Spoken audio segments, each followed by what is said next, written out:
easy stereophonic sound for the home is recorded on two separate tracks, each one giving special emphasis to certain sections of the orchestra, as heard from those positions. Now, when played back simultaneously on two separate systems, the sounds are blended together to achieve a new dimension in sound impossible to obtain in a monaural recording.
Everybody,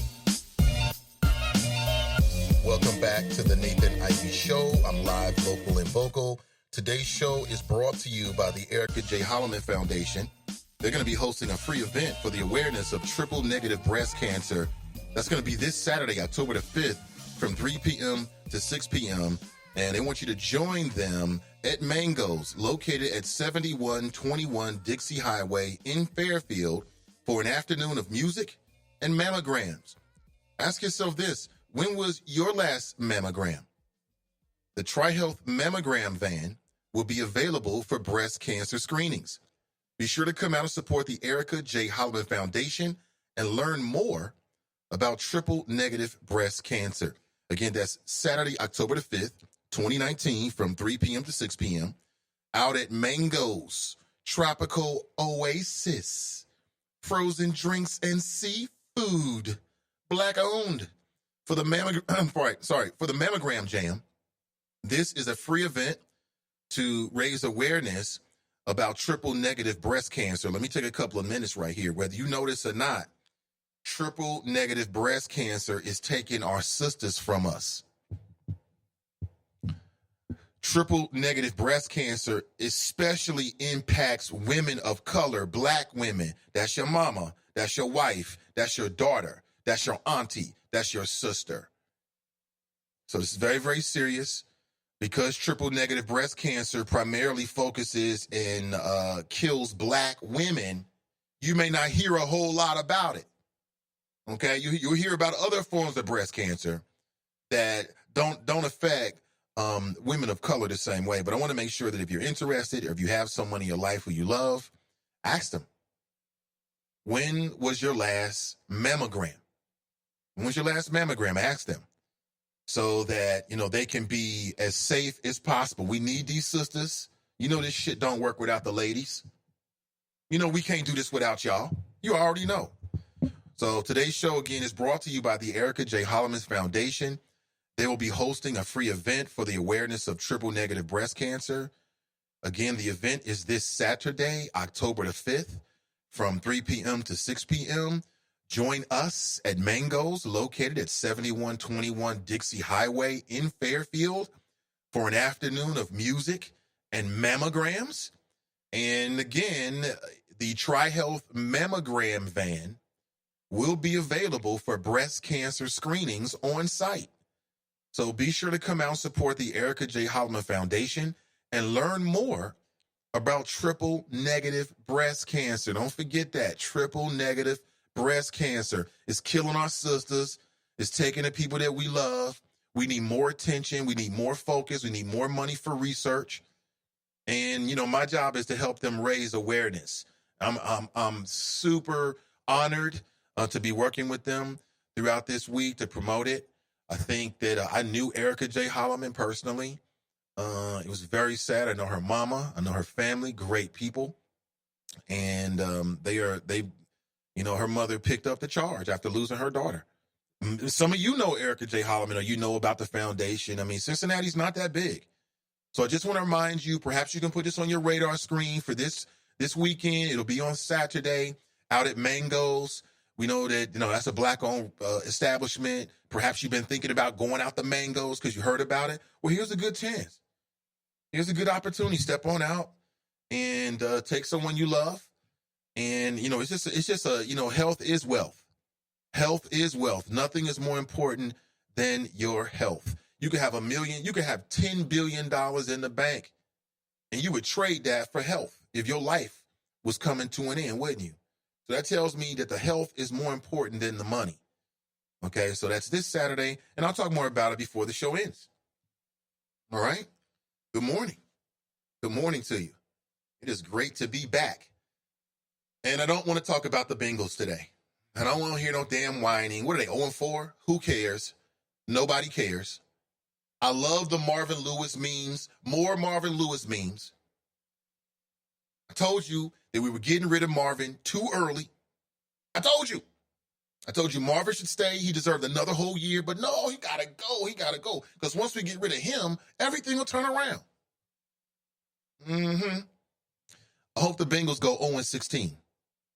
Because if the Bengals go 0-16, a couple things are going to happen. Number one, people are going to realize that the Bengals winning and losing has no effect on the day-to-day life of us in Cincinnati whatsoever. And in our community specifically, it don't mean squat. Wins and losses don't mean squat. Nothing. And oh, by the way, I thought that Zach Taylor was supposed to be picking up with the Marvin Lewis Foundation. I haven't really been hearing about it. Maybe they don't call it the Marvin Lewis Foundation. Maybe it should be the Zach Taylor Foundation. I don't know what Zach Taylor is doing in terms of philanthropy, but his ass need to be doing something in Cincinnati. I don't know what Zach Taylor's doing in terms of philanthropy. I don't know what he's doing. I'm sure he's doing a lot, but I'm not aware of it. Until I am, he ain't doing shit. But it is not enough for you to come in here to be the head coach of the Bengals. You're whack as hell as a coach. I don't watch the games, but I see the highlights on YouTube. It's faster, man. I can watch a whole game of highlights in 7 minutes, as opposed to sitting there for 2.5 hours to watch this team stumble and bumble. So I choose the former. I caught a little bit of the press conference afterward, and Zach Taylor sounds just like Marvin Lewis. I got to be better. You said that shit last week. I got to be better. It starts with me. We know it starts with you. Stop telling us stuff that we already know like it's some new-ish. Oh, I got to be better. I got to step my game up. It starts with me. It trickles down. We know that, Zach Taylor. We know that. And my thing is, if Zach Taylor's not going to bring us no wins, he needs to spread some of that coaching salary around in terms of philanthropy and do something for our children or something like that. That's just me. I know I'm crazy. I know I'm cray-cray, but that's how I look at it. If you can't deliver on the field, at least deliver off the field. And pick up and maybe go a little farther than what Marvin Lewis did with that Marvin Lewis Foundation. Props to Marvin Lewis, man. We always do that with the black coaches. We did that in baseball. We had to get rid of Dusty Baker. Oh, he's got to go. Dusty. And he left, and we ain't seen the playoffs since. Be careful what you ask for, Cincinnati, but I told you. Hope the Bengals go 0-16. Because there needs to be a revolution. Here's what needs to happen. The problem is the ownership. That's the problem. I'll leave it like that. We can pick it up later if you want to. 513-873-7134. We should be able to pick our owners. Now, when I say owners, I'm talking about we should be able to pick who's running these sports franchises that get so much attention, so many tax abatements, so many of our tax dollars. We should have more control over that, but it is what it is. Here's a little bit from Zach Taylor. Not the day we were anticipating having. Came out, we were ready. We felt like we were ready.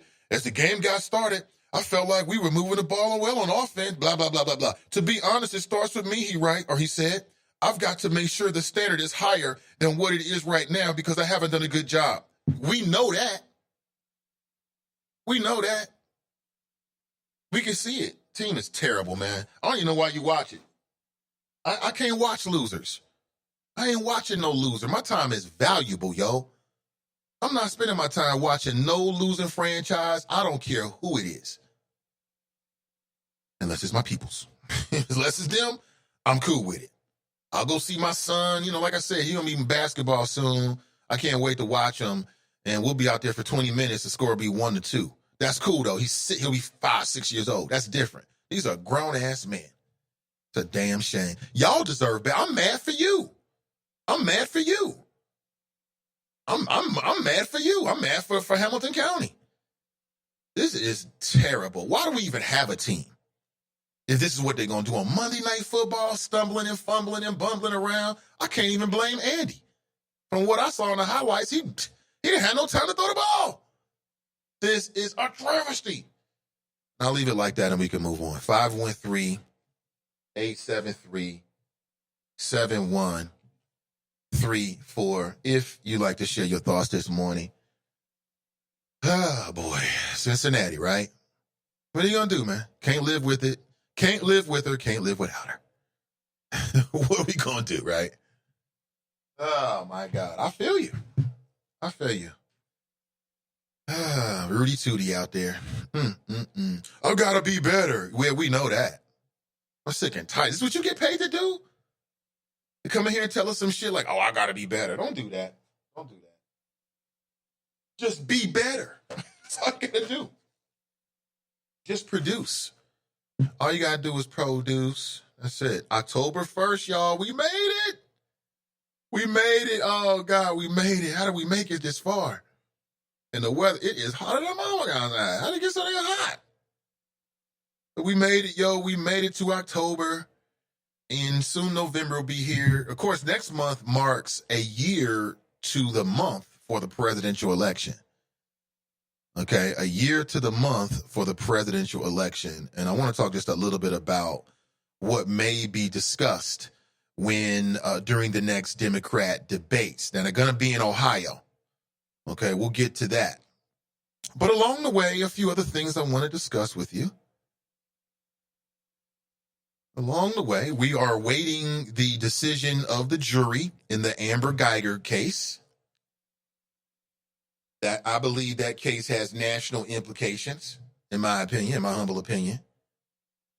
If you want to get an articulate, learned, someone with some insight, because she is a lawyer, you should join the Is It Just Me podcast group. Donnie Bailey has been following this case, a.k.a. Donnie B.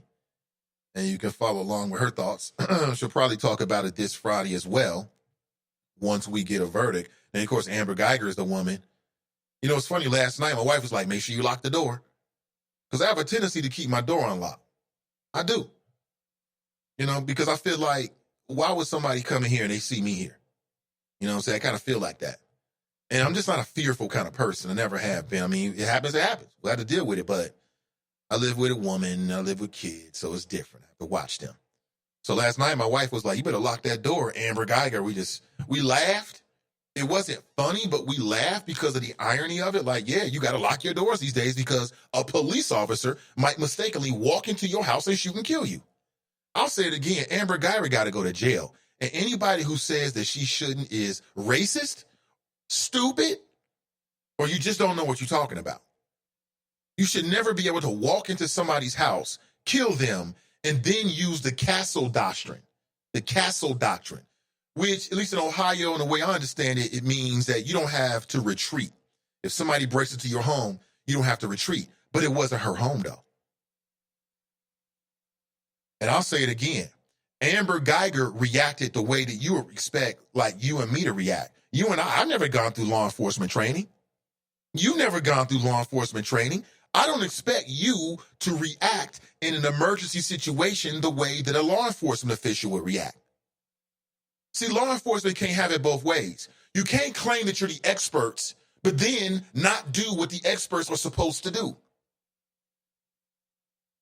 You can't have it both ways, law enforcement. You can't say, oh, you don't understand because you didn't take the training and we did. We're the experts. But then you don't follow procedure and somebody gets killed and you want to claim innocence. It don't work that way.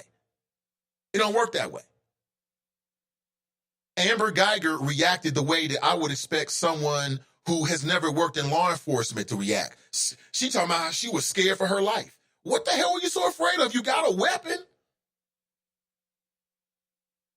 It's not like you're in some unfamiliar territory. You're at your home. What are you so afraid of? I told you what happened in my humble opinion. Amber Geiger had the attitude, oh, you dare break into the home of a police officer? Oh, you're going to die today. That was her attitude. Oh, I'm going to execute you because you decided to break into the home of somebody who ultimately was a member of law enforcement. That's how I look at it.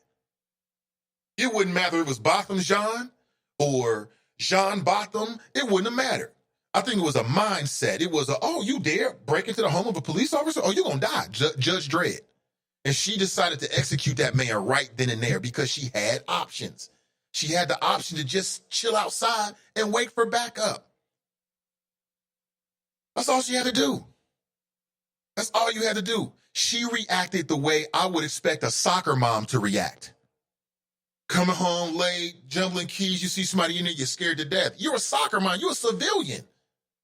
You should be scared to death. If you're a member of law enforcement, that's not what we pay you for. You're supposed to be the professionals. You're supposed to be calm on the fire. Oh, I was so afraid. Then get the hell off the force. And if you're that afraid, you shouldn't be on the force. I wouldn't have been that afraid. What are we so afraid of? Scary ass mofos. Oh, scary Terry out here. I'm so afraid of everything but you big bag law enforcement with all the training and the weapons and the backup. Like how many people can make a phone call and 8 or 9 squad cars are going to show up, heavily armed friends of yours? I know I don't have it like that. Do you have it like that? No, probably not. You remember law enforcement? You make a phone call, you got 4-5 squad cars right there at your disposal. They want to know what's up with you. And you still scared to death? Put her ass in jail. Period. Making excuses. Let's talk about something that's going to be a little bit more difficult to talk about. We talked about this 2 days ago, or a few days ago. Black student who said that white classmates cut her locks, now admits that she lied. Young light-skinned sister, we talked about this. You saw the images. She said the 3 white boys on the school playground surrounded her and cut her locks and was calling her names. They was pinning her down. And I told you I believed her. Well, within the last 24 hours, it's been revealed that it was all made up. It's all made up. Her grandmother released a statement. Her family released a statement apologizing. And, quote, they kept laughing and calling me names. They called me ugly and said I shouldn't have been born. They called me an attention seeker. And she made all this shit up. Amari Allen, 12 years old. Now, I got a 14-year-old daughter. So I've lived with a 12-year-old. I've been 12 years old before. I can remember being 12 before. And being 12 is not, you're not at your apex maturity. We'll put it that way. You're not at apex maturity at 12. So people are saying there could have been some mental illness issues. People are saying there might be some family problems, things like that. And this is real interesting. We're talking about the Emmanuel Christian School. Little bit of unknown little information here, but from what I'm reading, what I gather within the last 24 hours is that Karen Pence, who is the wife of Vice President Mike Pence, is a part-time teacher at that school. Now, how's that going to play out? I've been reading that there's supposed to be some public demonstrations against this little girl and 4 of these white male students in support of them. And just think about how nasty an allegation like that is. I mean, it can mess up your day. I'm sure these young men were like professing their innocence to their parents. And parents know their kids, right? You pretty much got a sense of what your kid may do and may not do, for the most part, right? I'm betting you down in that community, Emmanuel Christian School, I bet you this is the number one. How could it not be the number one issue? And let's be honest here. She effed up. She did. She did something that makes it more difficult for the next young person at that Emmanuel Christian School who may have a real issue to come forward and still be taken care of. And let's be honest here, in a situation like this, because I dealt with this a little bit with my daughter at her current school where, she was alleging that a student was doing something. And then we hit a little bit of a roadblock with teachers that didn't want to believe her and didn't really want to do their job. That's when daddy and mommy comes in. Okay? So you can get some people in a building that are already resistant to hearing, the complaints, the cries, whatever of students. That's just a normal. But when you ask something like this, what's going to be the culture? What's going to be the environment moving forward throughout the rest of the school year? Now, from what I'm reading, let me see here. Let me see here. I'm trying to see if, so the parents say that they're going to seek counseling on her behalf. So that little girl, man, she might have to leave the damn school. She going to have to leave the school. And, in no way should the next young woman, young sister not be believed because of this. I mean, because it has nothing to do with this particular situation, but it's a bad look. And so I just can't wait to hear drop and all the drops of the world and all these. See, just the people that's gonna really pick up on this are gonna be black conservatives, because black conservatives are always looking for an example to back up their own position. Always looking for an example to back up their own position, right? Or what do you think the fallout is going to be? And again, this happens to be a school where the vice president's wife is a part-time teacher. It's a part-time teacher. Emmanuel Christian School is in Fairfax, Virginia. It's a private K-12 academy. K-12. That's a difficult gambit right there. K-12 in one building? You got kindergartners, first graders, second graders, third graders. So maybe it's a campus. So maybe the K-12 is in one building, and then you got the middle schools in another building. I'm just not a big fan of K-12 buildings. Just off the top. I don't like it. I just feel like high schoolers need their space, middle schoolers need their space, and younger kids, elementary school kids, need their space. I worked at a K-12 school, and I didn't like it. I don't think it was the most efficient way of using a building, and it doesn't really allow, because again, what a kindergartner and a first grader and a second grader need is completely different than what a fourth, fifth, and sixth and seventh grader needs, right? And what a fourth, fifth, sixth, seventh grader needs is completely different than what a 9th, 10th, 11th, and 12th grader needs. Two completely different worlds. I worked in a building where the older kids, the high schoolers were upstairs, right? I don't know. I like single-use buildings, specific for a certain demographic, a certain age and or grade, but that's just me. I'm not sure what your experience has been, and I'm not really sure what that has to do with this story. I'm just throwing it in there. She laid it on thick, though. She did the media and everything. Said they cut her hair, called her names. Now, why would she do this? Did she do this because she was seeking attention? Did she do this because something else happened and then there was nothing done, so she decided to make something up so she could get her justice? I don't know. I don't know. But at 12 years old, I'm glad the truth came out. I'm glad these young boys were not unfairly persecuted. I'm glad but for the overall movement down there, it ain't a good look. It ain't a good look at all. It is not a good look. But what do you think? 513-873-7134. Somebody wrote, I'd rather deal with Marvin and his time management issues than watch this. Unacceptable. A guy on the payroll is not even 40 and was coaching high school last year. Could that be it? How long is it going to take the lazy mainstream Cincinnati media to say what I'm saying right now? Terrible. You got high school coaches out there? You know what I'm saying? Terrible. How do you become a quarterback's coach? Go from quarterback's coach to head coach. I think it was white skin privilege, quite honestly. I'm going to be honest with you. I don't care. Nobody say. I think it's a level of skin privilege that happens with these coaches where you got primarily non-black owners who are looking for somebody that looks like their son to lead their family business. That's just me. I'm going to put it right. Yeah, you make your own decision. My man Fame is 100% right. I was reading from his Facebook page here. Screenshotted it earlier. Great point. I would have rather watched Marvin than this. I'm telling you.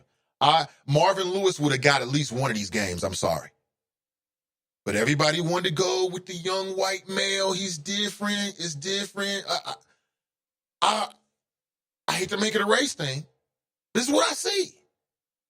And Bengal fans are going to suffer because of it. Now, are they going to luck up and get a win here or there? Yeah, they'll get a couple wins. I hope they don't, though. I want the team to go 0-16. 0-16 is what I'm looking for. I'm not rooting against the hometown team. I'm rooting for the hometown. That's what I'm rooting for. I'm more for Cincinnati than I am the Bengals. The Bengals are not Cincinnati. We are Cincinnati. Cincinnati is made up of the people, white and black and rich and old. You go to work, you pay your taxes, you go to the park, you go to the chicken wing festival. We are Cincinnati, not some sports team. We don't need that. I don't know, man. I'm just different. I'm just a different dude. I don't have time for that losing shit. I don't got time for it. Older I get, man, I'm closer to death than I was yesterday. It's October 2019. I could be dead tomorrow. I'm wasting my time watching this whack-ass team fumble and stumble around just because. Y'all should be mad. And the only reason why I'm talking about this is because it's political. The Bengals are tied up with a half-cent sales tax. Every time you make a purchase in Hamilton County, a little piece of that goes to the Bengals. That's the only reason why I'm talking about it. If it wasn't for that, I wouldn't give a damn. So what? 0-16, 0-16, 0-16, 0-16. Because it'll wake people up. It'll wake y'all up. Oh, it's going to be great. He's going to come in with the Zach attack. Mm-hmm. Sure is. Terrible. Terrible. How long is it going to take? I wish I had media passes to get to the Bengals because I would ask the questions and put them in a way that needs to be said. And if they don't let me come back, fuck it. I don't need to be there no way. So what? Oh, yeah, well, this team shows promise. Oh, there's a lot of good things that happened today. That's Andy Dalton. Well, we did a lot of good things, too. You didn't do nothing good. You lost. Some mediocrity in this city, man, gets to me. We accept mediocrity like, oh, this is good enough because we're here. At least we have a team. Somebody told me, at least we got a team. Yeah. What does that mean? I'm sure it means a lot. I'm sure I'm missing it. I'm sure I'm missing it. I'm sure I don't get it. I'm sure. Oh, man. I don't think this little girl's going to be arrested or anything like that. I'm not sure if there's any charges or anything. It's just going to be a bad time at that school. She didn't mess up the environment for all the other students there. And if another little black girl comes forward and says she's being harassed, the administration is not going to believe it. They're going to roll their eyes like, oh, boy, can't we all just get along? You know, all this kind of BS. Can't we all just get along?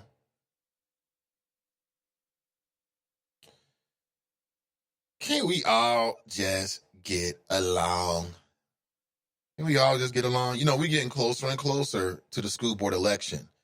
And I purposely held off. I want to start having those interviews on the show this month as we get ready for the Cincinnati school board elections. Very important. I'll be honest with you. If you're an incumbent, I got problems, homie. If you're an incumbent on the school board, it ain't going to be nice. What the fuck is you doing? Period. Democrat, Republican, it makes no difference. What are you doing? What have you done? And I don't want to hear no yabba dabba dabba. I don't want to hear nothing about your values. What have you done? We're going to get straight to it when we start kicking off those school board interviews. I'm looking forward to it. And if you're a challenger, I'm a little bit more open. Because right now, if you're on the school board, you got a D. I don't care who you are. Black, white. You got a big-ass D. per the state of Ohio. Why should we trust you to be there? It's very simple. Why should we trust you? And if you're a challenger, you're a non-incumbent, I've got some equally provocative questions for you as well. So get ready for that. I'll put it out there so everybody can know, so you can listen to and or watch the interviews when they happen. Very serious matters here. We ain't got time to F around. I ain't playing no games with you. Ain't got no times for no games when it comes to the babies. Simple as that. Yabba dabba doo, abba dabba. I don't want to hear all that shit. Don't mean nothing to me. Yeah, what you doing? Where should we go here? Oh yeah, Donnie B's breaking it down. So please, if you're into that, if you like that show, if you're into that show, the Is It Just Me podcast, if you are following the Amber Geiger case and you're looking for someone who's got some intelligent observations, check the Is It Just Me podcast group. And in particular, go check out that podcast. It's up right now on Spreaker. And she has some very provocative questions that I've still yet to see anybody on a national level really putting out there. You know what I'm saying? But let's go to the phones. We got an early call here. Good morning. Welcome to the show. Good morning, Mr. Ivy. This is your West Side Connection. Drop Squad 52, walking while retired. Good morning, sir. Good morning.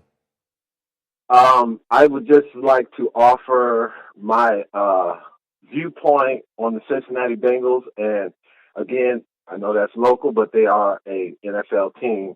And I would like to ask you, sir, because I saw your comment on Twitter about how you're really, really, really fed up with the Bengals and the whole new image that they're trying to start. Yeah. And that's why I want to ask. That's why I want to ask you: do you think that because of the years of Marvin Lewis and the Vontaze Burfict, he got suspended for the whole year yesterday. They won't leave that brother alone.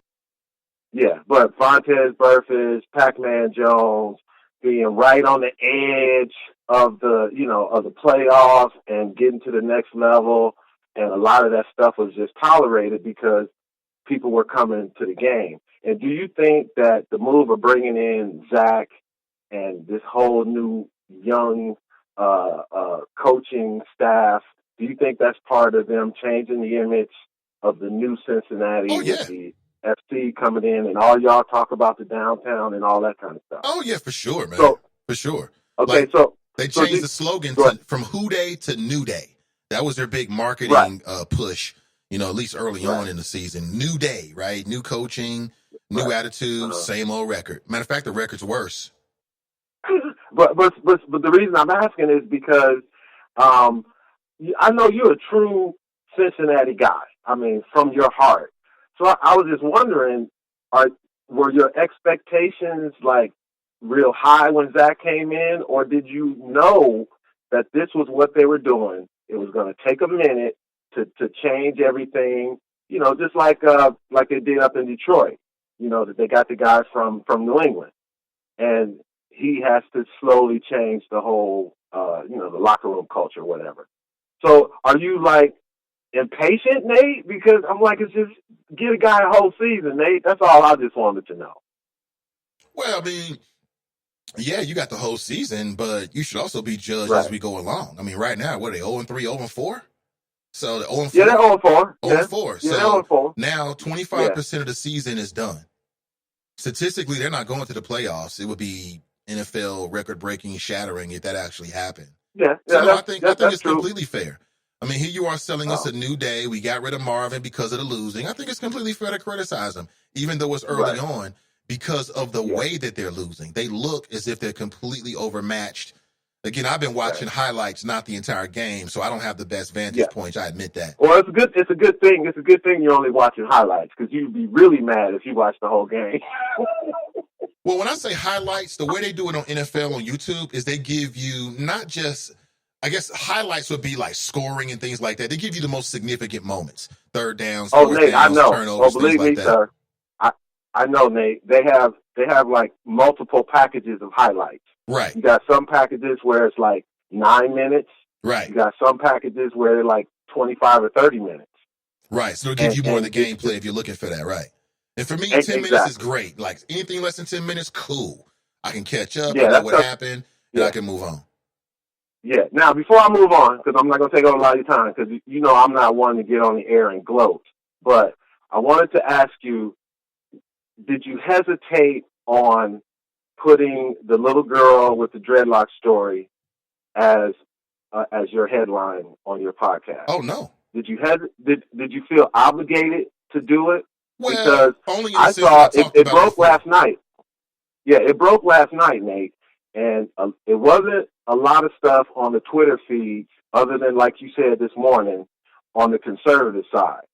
But again, Nate, I really think America is they're just it's almost like they're numb to this kind of stuff now. And again, it's like I've always said, and like I've told you from day one with these type of things that come out.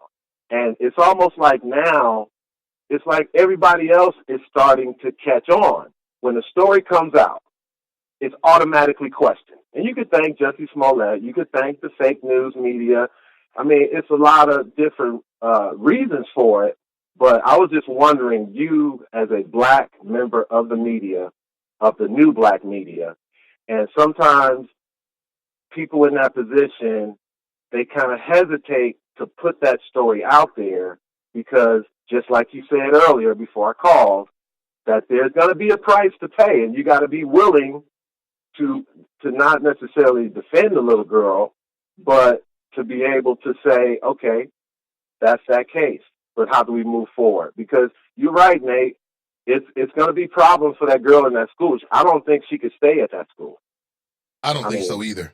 I'm 1,000 miles away. That's in Fairfax, Virginia, but I don't think so either. I mean, it's a private school. Vice President Pence is. I'm just trying to figure out what the culture is like. So it'll be interesting. Have you seen the school? Have you seen the campus? I've seen images online of it. Yeah, I guess in news reports. It's not small, is it? It's not in the inner city. It's in the suburb, right? Right. Exactly. So it's probably a big campus. So, because I'm telling you, out here in California, Nate, when I was refereeing, I went to some of these campuses, mainly Jewish schools, and they gated. They got armed guards, and they go from K through 12. But the campuses are so big, right? You know, the kids, they very, very seldom cross each other's path. You know, right. And they got recreation centers on campus. I mean, the Jewish private schools, they off the hook.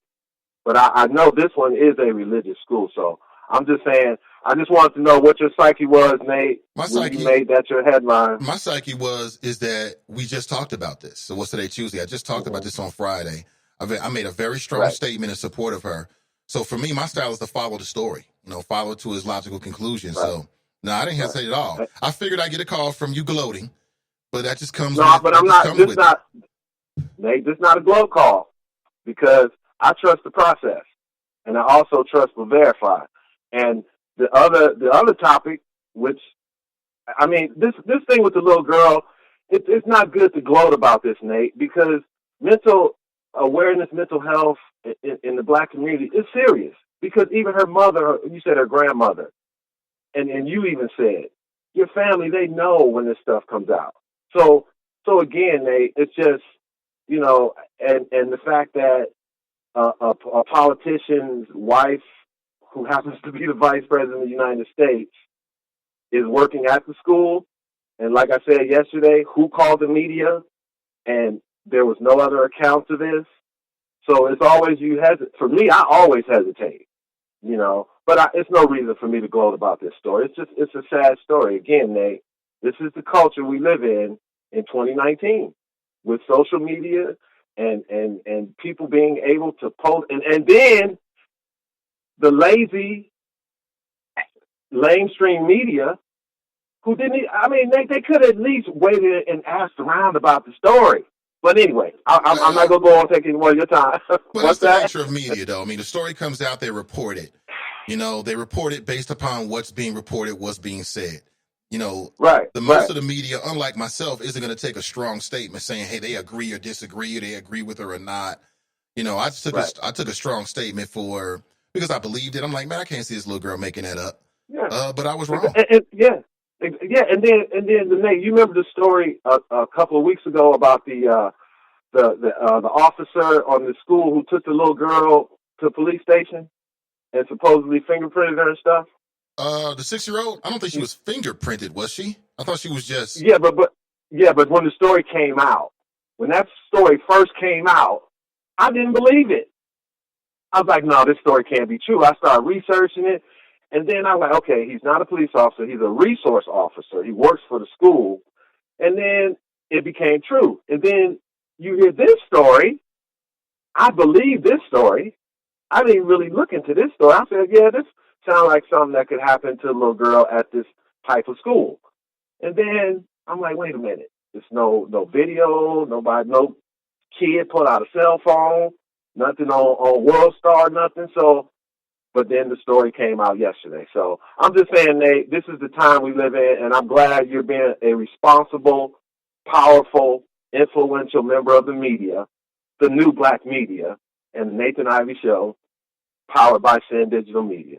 Drop Squad 52, dropping science to anyone who wants to catch it. Peace. Yeah, we'll rack them. Go ahead and rack them up.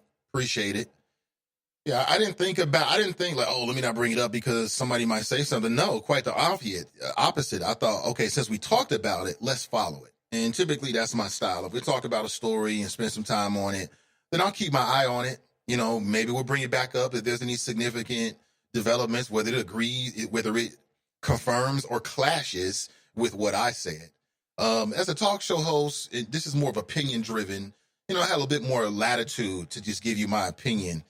You know, traditional journalism, newsmakers, they're not going to give an opinion if they're good, if they're being unbiased, they're not going to give you an opinion one way or another. They're just going to report the story and then follow it and then report whatever comes out of it.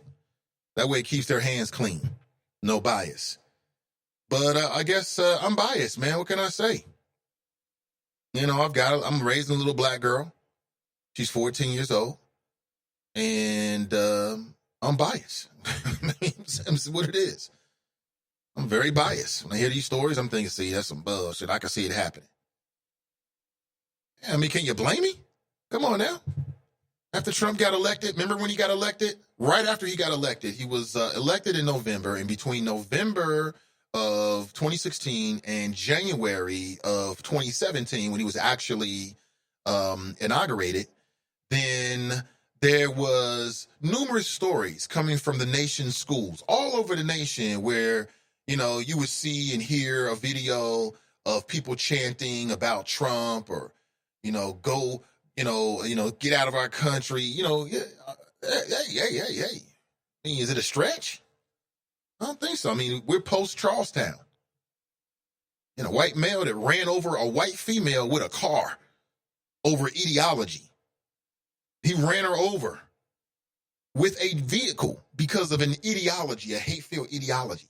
Yeah, white folks killing white folks over the ability to be racist, to spew that toxic form of a mindset into the world. So, I mean, is it a stretch? I mean, here we are in the middle of an Amber Geiger trial. So there's a lot of stuff going on, and maybe they all played a factor into my opinion. I readily admit that. And it's going to happen again because I'm human. It's going to happen again. I'm going to tell you that right now. And I like to think this about myself, although it may not be 100. I like to think that if I'm wrong, I can admit it. It may take me a while, but I like to think that about myself. So let me have that, please. Can I have that, please? Look, I ain't trying to get into no long conversation about the Bengals. I said what I had to say. I'm going to leave it like that and move on because to me, it's less about the Bengals and it's more about the investment that we as taxpayers have made. I'll say it again. The X's and the O's, all that, I don't really care about none of that. What I'm caring about is we could take that half-cent sales tax because you only got so much that can be used, right, to raise revenue when it comes to Hamilton County. There's only so much that you can actually do. So that half-cent sales tax that's going to the Bengals, we could be putting that to something else in Hamilton County that would benefit more people and have more of an impact in their lives. But no. We just had to have the Hamilton County Bengals. We had to have them oh, we can't let him go to Baltimore and all this other kind of stuff, man. I mean, I'm consistent. 20 years ago, I'm telling you the same thing I said then. It wasn't the best investment for the people, but what am I to say? It is what it is, man. It is what it is. 513-873-7134. Let's go back to the phones. Good morning. Welcome to the show. What up, though, Nate? What up, though? What up? Still trying to get at you. See if I can get through this call without you hanging up on me. Let's see. Or feeling a sense of white privilege. Well, the ball is in your court. No, not so. The ball is in your court, it appears, my brother. It appears. It appears if I bang on your ass too hard, you're going to take your ball and go home. So, let me tread softly. Hey, Nate, I'm following the Amber Geiger, whatever her damn name is, case. And it seems like they rigging the whole... Come here. I'll say you said it right, as I understand it, Geiger. Yeah, it appears... Yeah, Geiger. Geiger. It appears the white males are rigging the case again. It's not a case of did she rightfully or wrongfully murder this guy. The whole case and cross-examination has been about her state of mind. And it appears by law they got to rule on her state of mind, not her state of actions. So she might be getting off, bro. It's just a sad case right here. I mean, it's kind of funny, her intent, her thought process, where she thought she was or what she thought she was doing, way more than her actual actions, because everything she thought is irrelevant to her actions. And it's a cut and dry case. Did she murder this man? And was she justified in the conversation? And in both cases, she murdered him. I mean, in situations or addresses, she did murder him, and she was not justified. I think that I agree with all that. I think that what the question is what should be the punishment? Should it be 5 years, 3 years? You gotta ask. It's life. It's life in prison. What do you mean? It's life. Okay, and again, listen. Fairly becoming an officer, a poor ass human being, a poor sense of judgment. I mean, what you gonna give her a job next? Making donuts? I mean, what could she do? I'm with you. I'm with you 100%. That was my initial thought. That was my initial thought. And then I talked with somebody that gave me another way of looking at it, and I thought it was fair. So let me share with you. Let me hear what's fair. So the issue isn't whether she did it or not, because we all know she did it. She admits she did it. The issue is what should be the punishment. How much time should she get? So, for instance, there's a difference between... There's a difference... Right there, please. Well, let me finish it, but go ahead. Well, it doesn't make any sense for you to continue on with foolishness. No. Because what you said... You clowned it, man. Let me get this all out. You clowned it. So I'm trying to share something with you. No, I'm not. I'm just trying to save you, breath of life. No, you can't save me because I'm trying to... You asked me a question. I'm trying to finish it. Okay. I know, and I heard it, and I see where you're going. It don't take a genius, brother, to figure your brain out. Okay, you know what I'm thinking. So what am I thinking right now? You thinking some bullshit. You thinking what the other person So you don't know what I'm thinking. So listen up and let me school you, young man. Okay, you don't read no damn minds. So, I felt the same way you did initially. But look at it like this. It's really about degrees. Should somebody who committed what we would call a premeditated murder get the same amount of time as somebody who accidentally killed someone? So if you accidentally kill someone with your car, you hit somebody with your vehicle, you didn't mean to, whatever the circumstances may be, that's different. You should be sentenced differently than if you premeditatedly decided to plan and then carried out the murder of somebody. And so that's why I'm saying there's some degrees and some shades in there when it comes to Amber Geiger. But go ahead. Okay, after you get me off the mute. Brother, what you're saying is still besides the point and irrelevant. You're saying that you want to deal with her intent, her state of mind again. When, regardless of what her state of mind was, she committed a fucking act. So you're trying to give her a less of a sentence because of her state of mind. Now, I understand premeditated and intent, and accidentally somebody stepped in front of my car as I'm driving down the E-way because they was trying to cross the E-way, and I committed manslaughter and killed them. But when you commit murder, it stands on its own. You had the intent to do it, and the woman said she did. Well, murder is a legal. Intent, hold on a second. Murder is a legal definition. Like that's a ruling that the not courts or a jury. Not so. Yes, not because so, there's my a brother. difference between a murder and a homicide. The white male can give you the definition of up, and it may be a different legal definition, but that's besides the point. Murder and killing are two different things. Murder is unjust. Killing is justified. You didn't murder the lady with your car.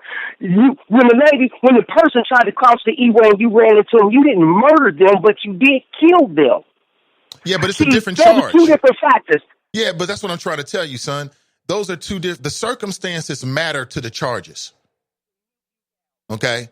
So there's a difference between you mistakenly killing someone.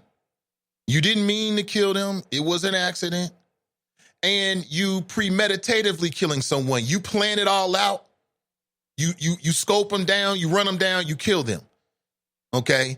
That's what I'm saying. And even with Amber Geiger, what she's claiming is that she made a mistake. She's saying she thought it was her home. That would have been different than the prosecutors can prove that she had it out for Botham Jean, planned this whole thing out, and then carried it out. It's just two different levels of charges, B. Again, Nate, There's no I way have around no mute button. Again, Nate, I have no mute button like you do to pipe you down. So I got to listen to your wayward rhetoric. Yeah, but you knew that when you called into the show, though. You knew that when you called into the show. When you called into the show, you knew you didn't have a mute button. So stop whining now. Just deal with it. Brother, I have no mute button, and I am dealing with it. Hence, I'm just telling you that I have no mute button, so I'm still trying to get out what I'm saying without you interjecting. However, what you're saying is still irrelevant. It's completely irrelevant because the woman said when she pulled her gun, she had the intent to kill him. She double tapped to kill him. That was her intent. I don't care if she planned it 5 seconds or 5 days ago. It was a fact. And you're still making a way for this white woman. When the facts speak for themselves, she murdered a man wrongfully. Fuck her intent or when she decided to do it. Fuck when, and it's obvious by her testimony. Hold on, B. We don't cuss until after 9:30. That goes for you too. You ain't special. You already been cussing. So you mean I don't cuss? Yeah, I said you. I didn't say me. I said you. We. You said we. Okay, let me change it. You.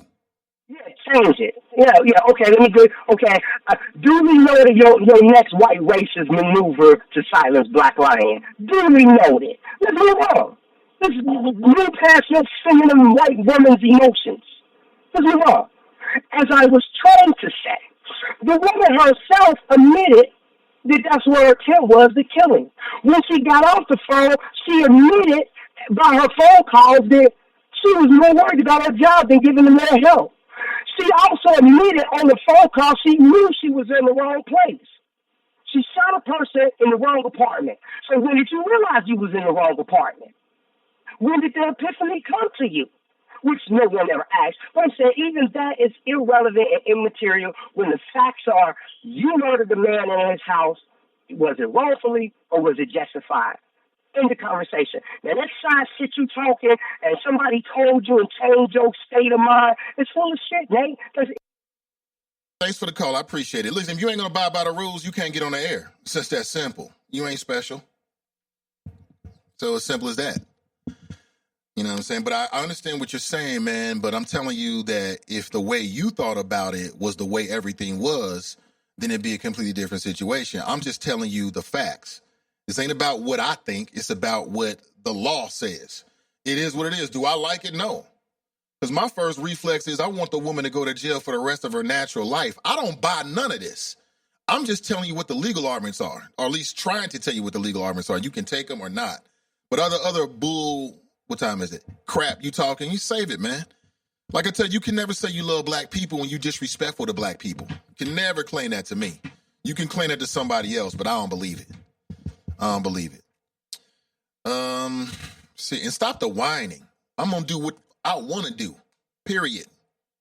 cut you off, turn you down. I'm going to do whatever I want to do. I treat you differently because that's what you warrant. If you don't like it, don't call in. But don't call in and start moaning and complaining because you don't like the way I do what I do. This is what I'm doing.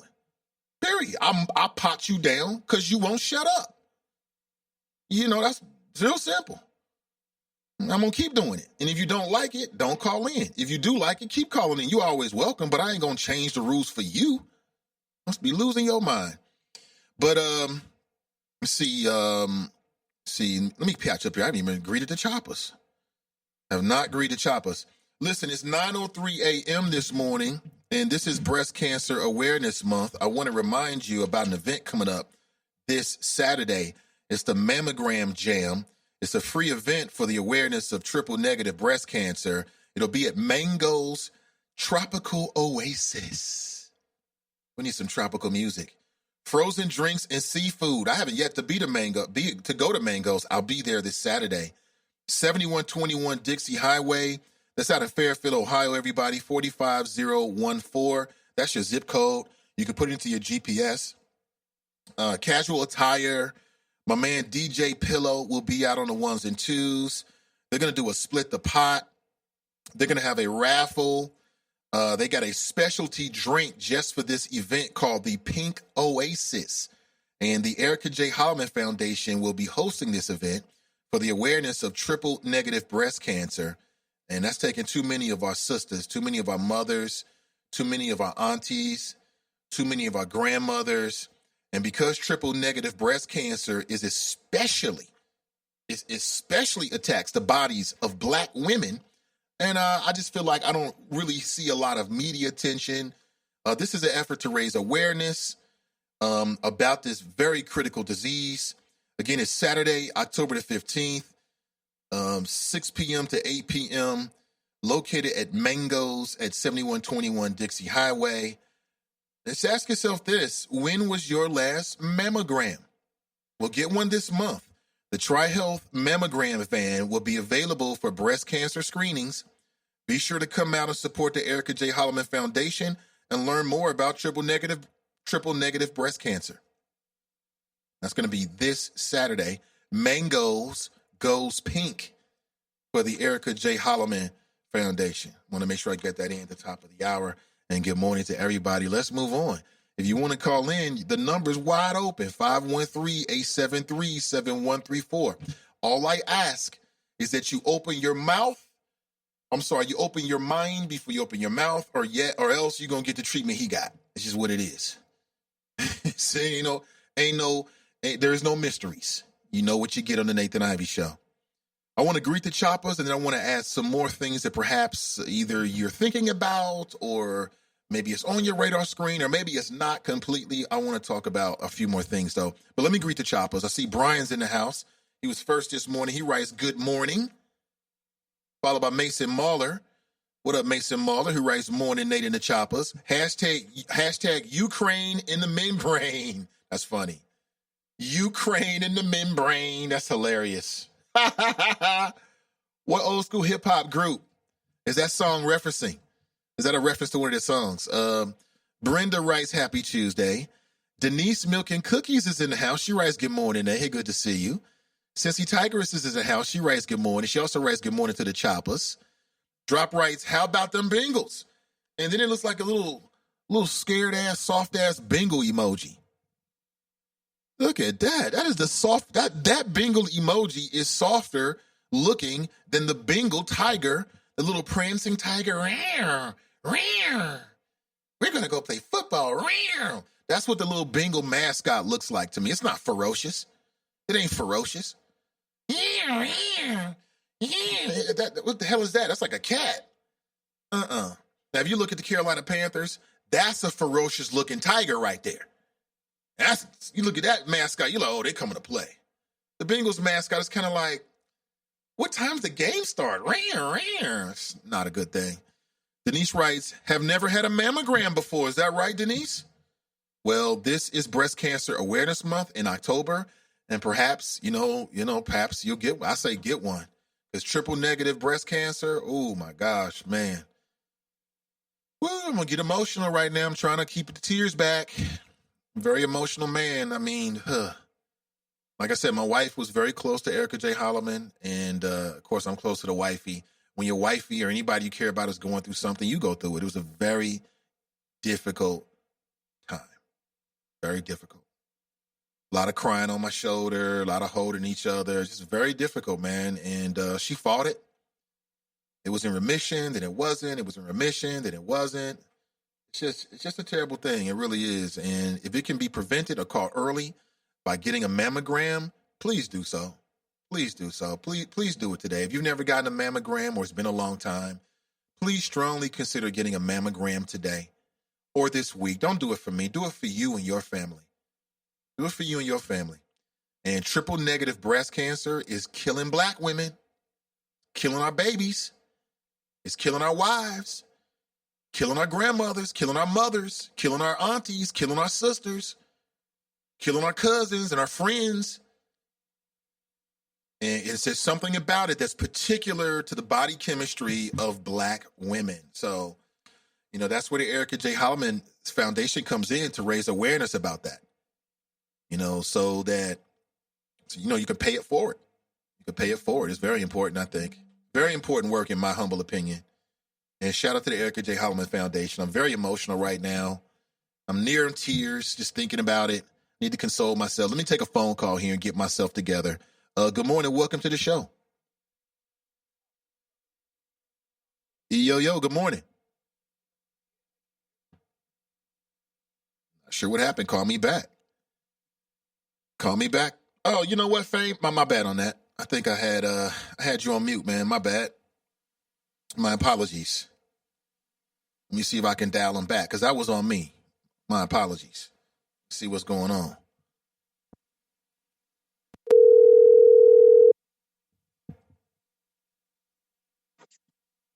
Yeah. Yeah, my bad on that, Fame. It was all on me, man. Okay, yeah. Sorry. You probably had it still potted down from the previous caller. I did, actually. Yeah. Because I'm thinking, like, I ain't the caller to be going to if you need some damn Solons. I ain't here to bring that to you. You know me, I'm going to give it to you raw with no chaser. Well, go ahead.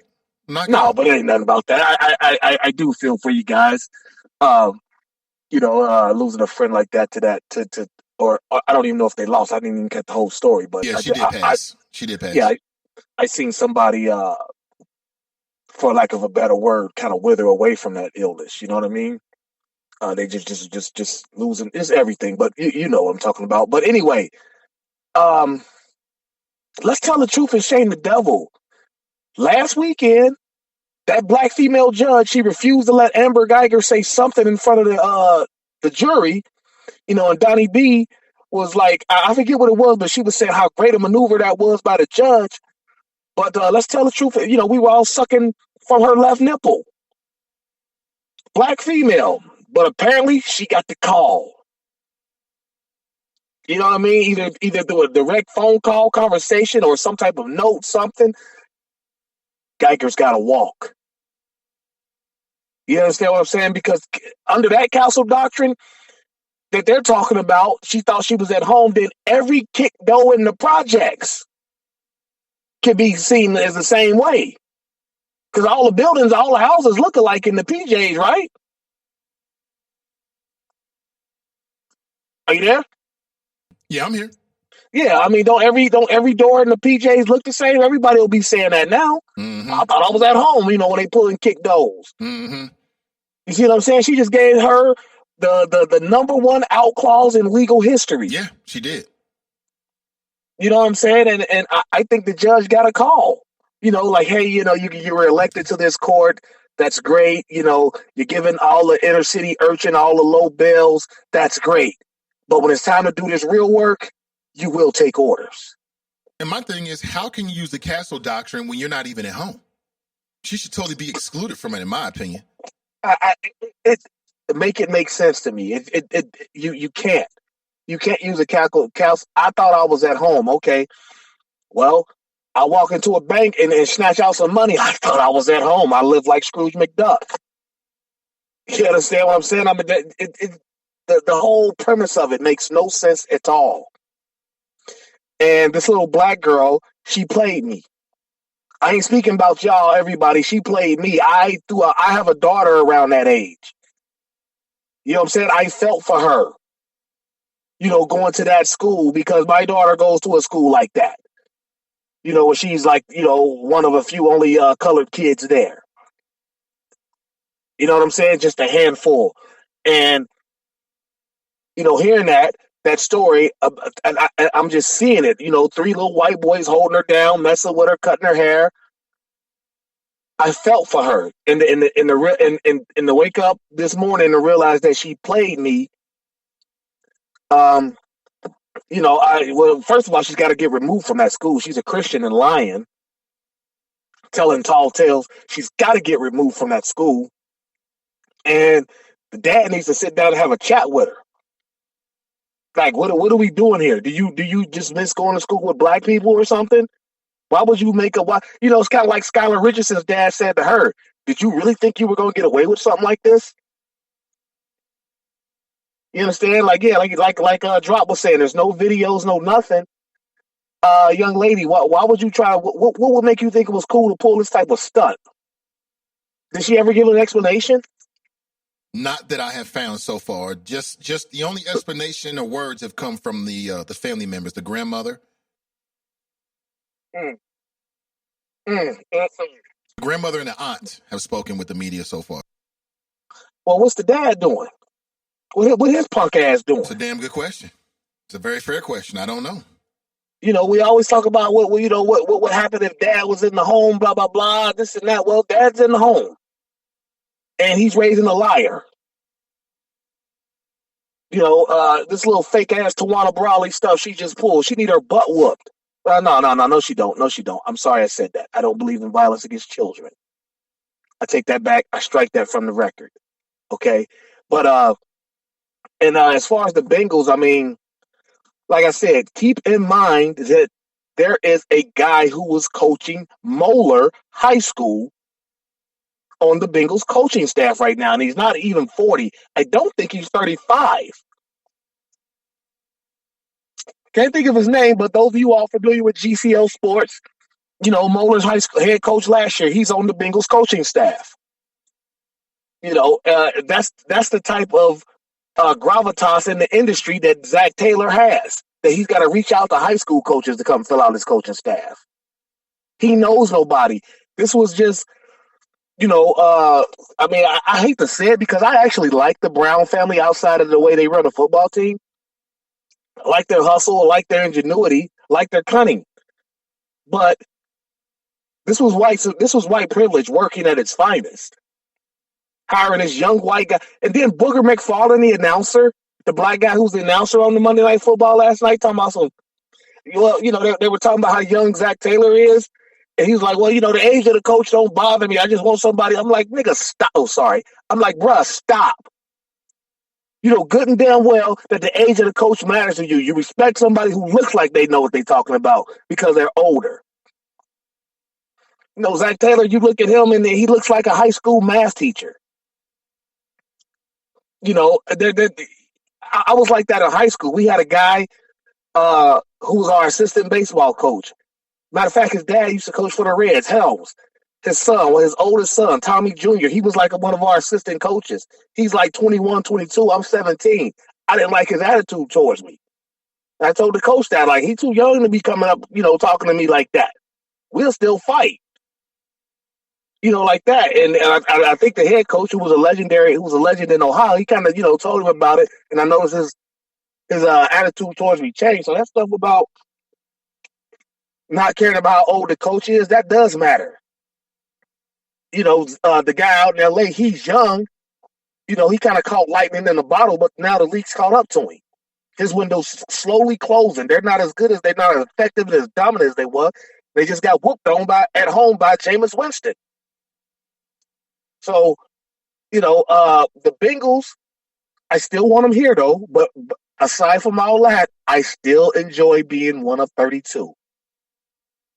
That matters to me. I don't care what anybody else says, and I'm not even willing to argue or debate you about it. It's just how I feel. We're going to have cognitive dissonance if you disagree. So we must not even broach the subject. Well, then now I want to disagree with you.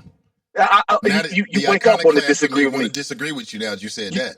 you wake up, you scroll my social media. What's Fame talk about today? Let me think of something to disagree with him with, even though I know he's right because the alt middle always makes the most sense. I just want to pick a fight with him. Well, the thought process isn't exactly like that, but close enough, I guess. Yeah. You know, it ain't an exact science, but that's what you do. You know I represent the real, me and my brethren. But yeah, I wouldn't say that shit at all. you can't cuss before 9:30, Damn it, B. excuse me, sorry. And you just did it again. People got their kids in the car. But hey, that's all I got for today. It's been real. I had fun, and I'm waiting to take a bite out of the Mason Squalor. Oh! We'll go ahead and rack them. Good call. So now jurors can consider the Castle Doctrine in the Amber Geiger murder trial. I can't wait to talk to Donnie B about this. I want to get her thoughts about this because what does this mean? To me, this says Amber Geiger is going to walk. The Castle Doctrine is a legal notion that your home is your castle and that you have a right to use lethal force to defend your home and not retreat. But that should see, to me, mistakes matter. Like, for instance, it wasn't your house. So because you thought it was your house, shouldn't make a damn difference. It shouldn't make a difference at all. And you got a black female judge. That's what he was talking about, saying she must have got the call. So we sell. So basically the instructions are for the jury who began deliberating on Monday, that was yesterday, is to find whether Amber Geiger is guilty of murder, manslaughter, or neither.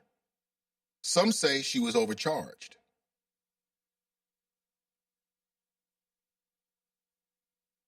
Prosecutors objected to applying the Castle Doctrine because Geiger was in Jean's home, not the other way around. But the judge allowed it, and the defense leaned on it. Yeah, I'm going to tell you again. And look, to that right there, when I read that, I thought, okay, Amber Geiger's going to walk. She out of here. Here we go. We shall see. CJ writes, morning all. Drop writes, impeach 45 in 2025 when he won't be in office, even if he wins re-election. Mrs. Love being black writes, good morning, beautiful fellow. Wait, I just mangled it. Good morning, fellow beautiful choppers. Hey, good to see you, Miss Love being black. Let me check out this avatar. Okay. Let's see what you're working with on that. Tony Huey said it right. He says the Castle Doctrine on someone else's castle. Wow. Right. Mason Marler writes, rat juicy from the PJs. Is that right? Oh, man. Mike Davis writes, greetings, family. I'm starting from the beginning here. Let me go way back to try to get it in. Fast Pitch writes to me, to Nathan, this little girl needs some counseling. It sounds like she may be deflecting and is having identity / self-esteem issues. It's hard. It's a horrible look, though. Shaking my head. I agree. Yeah, if that was my daughter, man, I'd be so mad. I wouldn't even be embarrassed. I'd just be mad and embarrassed for her. You know what I'm saying? I've told my daughter before when things have happened, like, girl, that's you. I don't go to that school. Me and your wifey got degrees. We graduated already. We went to college. We do what we do. That's on you. Either you're going to do it or you not. How do you want to be represented? How do you want to feel about yourself when you walk into the building? And if this was my daughter, that's what I would say to her. I would probably take her out of the school. And this is me being 1,000 miles away just because I want to protect her. But it would depend. It depends on the culture. Like, the school might be understanding. It might be some people in the building that's like, you know what? This little girl going through some ish. We ain't going to blow this up. We going to kill this right now. You welcome. And, we're work really hard to make her feel welcome because now you got to walk around looking at the classmates and then all the friends of the kids that you pointed fingers at, they ain't going to want to be cool with you. Now all the kids going to be talking about you. You know, the more I think about it, the girl going to have to go. She's going to have to go to another school now. And that's why I tell my daughter, man, watch the things that you do, because daddy and mommy is here, and yeah, we can do things here or there, whatever, but the actions that you choose is what's going to determine how you feel and what opportunities come your way. That's on you, boo. That's on you, boo. That's a bad situation. I would get her counseling, and then if it was my daughter, I'll be honest with you, if that was my daughter, I would feel a profound sense of responsibility. Because, check it, I would look at it like, what am I doing or not doing in my house? What am I providing or not providing in my home environment for my children that will open up the door for her to do something like this? Because this is nothing more. Let's call it what it is. This is either one or two things. Either this is a malicious attempt for whatever reason to, mess with the images of these young boys who deserve apologies for not doing anything, if in fact that's what happened. Or this is a cry for help from this young girl. And she's doing this because she's trying to get mom and dad's attention at home. So that's how I would take it. My daughter is done, and she's such a good girl. She's only had one or two issues there, but I always take it personally. I always ask myself, what the hell am I doing or not doing? What am I providing or not providing in my home that would make my daughter do this? Or if my son does something, that's just, I think all parents do that. Like, I don't internalize what other people's kids do, but I definitely internalize what my kids do. I'm a big believer in that. Like, some people in the black community, every time somebody black do something, it's like it happened to you personally. I ain't on that bandwagon. Yeah, I ain't do that. That was them.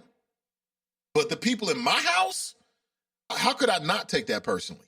That's a reflection on me on some levels, whether I want it to be or not. So that's just a real bad situation. It really is. I would hope the best for that kid and those young men involved.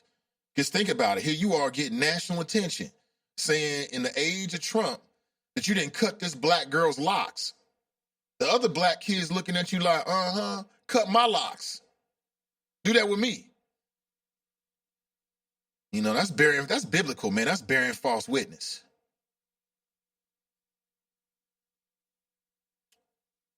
Tiffany's in the house. She writes hi. Kush is in the house. He writes, good morning, Nate and the Choppers. Good morning, everybody. GAH writes, good morning, good people. Good to see you. Tony writes, good morning. Shout out to Erica, my wife, Soror, and my old friend from high school. Oh, Tony. You already know it then, man. Here to that, for sure.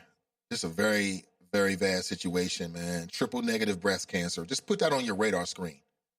Triple negative breast cancer is killing black women. What are we going to do about it?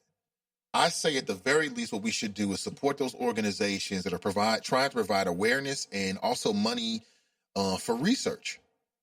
So that's the other thing.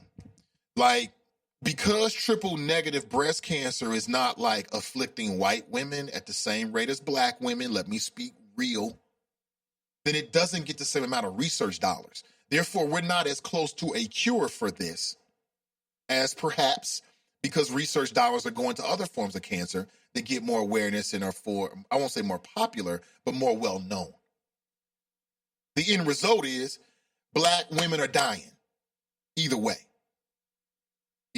And the Erica J. Holloman Foundation wants to raise awareness. They've been raising awareness for years, actually. They've got an event coming up. It's called the Mammogram Jam, and I love it. It'll be at Mango's this Saturday, starting at 3 p.m. So it's kind of like a midday affair. You've been thinking about going out to Mango's. I know you have. We're going out to Mango's. Going out there. It's black owned. Going out there. Have some fun. And go on Saturday and spend some money for a great cause as well.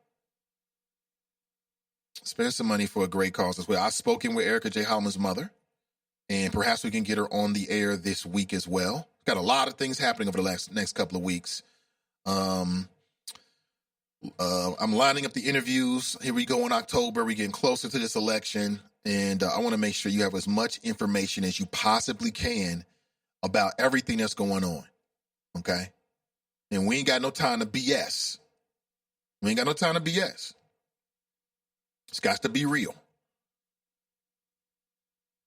And that is sad. Very, very sad. But back to your chat, though. Let me get back to your chat. I agree, Mason Squalor. What the hell? Bunky Rice, what's up, Nate and the Choppers? Is today the date for Glenn versus Fame debate? Any day we can do. All we need is a topic. And I'm sorry, a lot of things going on. I haven't sat down and really devoted any time, really, to figuring out a topic. But I'll leave it open to you. I just don't want to talk about no damn Ray Caruth. Even though I'm not doing the talking. Clues in the house. He writes, good morning, Nate and the Choppers. Good to see you. Did you get my text? Hopefully so. Cincy Tigers writes, they're pursuing this idea that she perceived it to be her home, the tensing defense. Ashley writes, good morning, Nate and the Choppers. Oh, I'm loving this avatar. Look at that.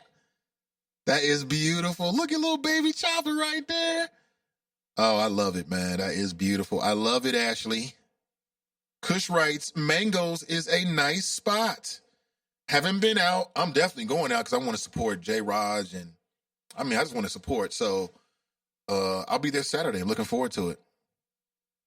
And I'll be there early at 3 p.m. So, let's see. Eb G's in the house. She writes, thank you, Nathan, for spreading the word about the fundraiser event and about triple negative breast cancer. Your passion for the awareness is heard today.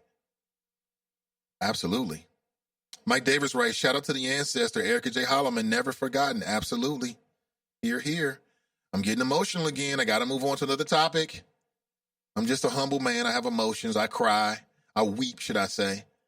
Like Michael Baisden said, men cry in the dark and sometimes on the radio when it's appropriate.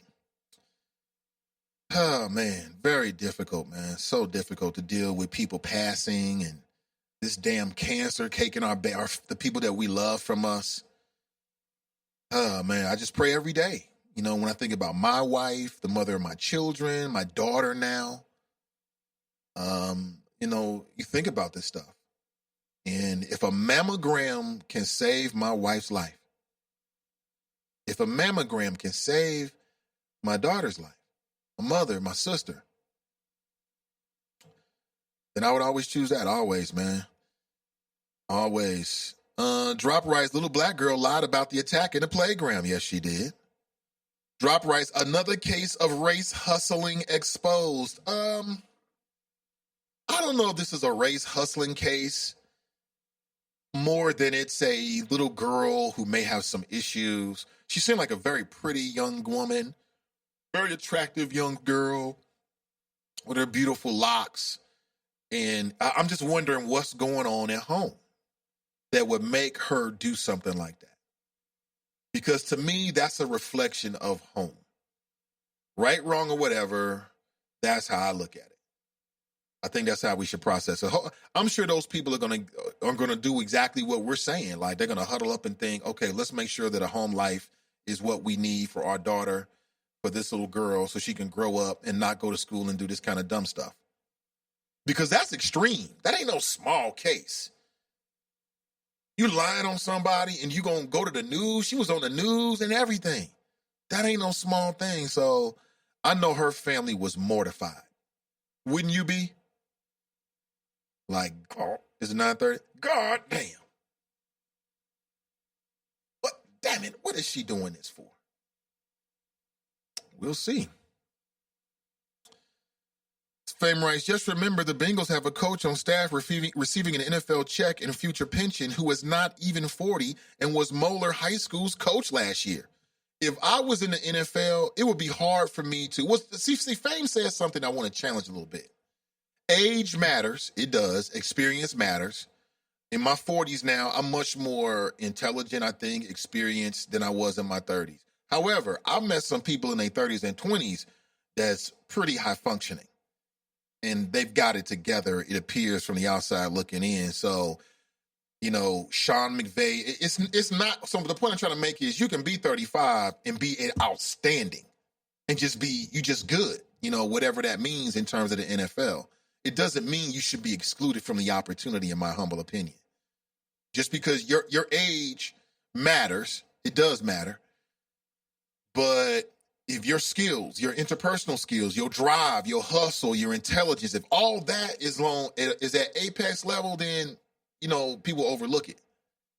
That doesn't mean that's who Zach Taylor is, though. Don't mean that. I mean, you're going from a guy, Marvin Lewis, that won an NFL championship as a defensive coordinator to a dude that was a quarterback coach for a team that never won jack shit. There's a big difference there, ladies and gentlemen. I'm just saying. All I'm saying, we'll find out. Vontaze Burfict suspended for season for repeat offenders without pay. Well, the problem with Vontaze Burfict is that you got 22 people on the field, you got 3-4 judges, but they all looking at him. So on any particular play, people are doing cheap shots and cut blocking and all kind of stuff. The problem is that his reputation precedes him. So now when he's on the field, they all looking at him every play. So they catch everything. Simple as that. You can't tell me he's the only one doing that. But it is what it is. I met Vontaze Burfict once, not in an official capacity. I was at one of these convenience stores, and he was picking up, I don't know what he was picking up. And I was amazed at how short he was. I'm 6'4", so a lot of people are shorter than me, but I don't know, on TV and just his presence, I thought he would be bigger. Now, you could tell he was yoked. He was yoked up now. He was cut. You could tell he works out. He was in good physical shape, but he was very small to me. Little short fella. But, Vontaze got caught up in them drugs too, man. Let's be real here. We know the stories of Cincinnati. I know people that know people that know people. He was in them drugs. We all know it. Ashley writes, I think I read that already, but I'll say it again. Ashley writes, good morning, Nathan and the Choppers. I love that avatar. I'm all about them family avatars with the babies and when people doing successful stuff and things are happening and working for you. Please let me know. I love it. I love the good news. I love the good news. I open the news every day. I'm seeing black people in tears and crying over loved ones and being around. I'm so sick of that negative news. I love the positivity. Love it. We got enough negativity out there. I'm all about the positivity. Miss Dee's in the house. She writes, greetings. Good to see you. Drop writes, this girl is a big fan of Jussie Smollett. There you go. Brian writes, just like the Reds, get rid of a playoff coach for a losing coach. Embarrassment. That's what it looks like, Brian. It's hard for me not to bring the racial angle into it because that's just what I do. And that's what I see. I thought that Marvin deserved one more year. One more year, that was it. That was it. But that's just me thinking. So what? That's what I think. The Brown family. Oh, yeah. He said the Brown family... he gives them props for their hustle and drive. What hustle and drive? They was born into money. The Brown family, Mike Brown, all them, they were born into a family that was already a football dynasty. You know what I'm saying? Who can't be successful? You telling me if you was born into the Brown family that you wouldn't be smart enough to say, I don't know, work in the family business and you couldn't do as good as the Bengals are doing right now? Man, I don't believe it. You take anybody in this room right now. If you were born into a family that owns an NFL franchise, 9 times out of 10, and again, drugs and all that kind of stuff come into play, but 9 times out of 10, most of those people go into the family business. Since you was a kid, you've been going to the games and listening to your father and your auntie and your mother talk about the game. It's in your blood. Who can't be successful in that? I mean, the way the NFL is set up today, you can't lose money. The Bengals could go 0-16 and still make money. So you can't lose money. Whether you go to the playoffs or not, whether you go to the Super Bowl or not, you're going to make a profit every single year. Who can't be successful in that? We got to stop giving people props because they came through and you born with a silver spoon in your mouth.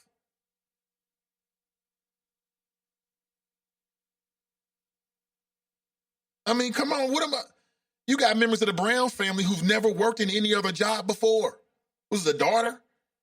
She ain't never worked nowhere else before because she don't have to.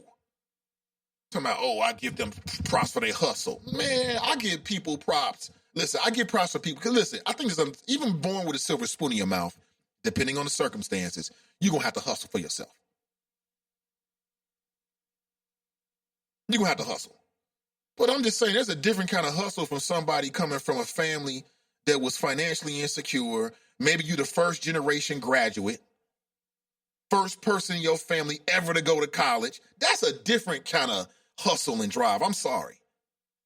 That's different. I give those people more props than the people born with silver spoons in their mouth.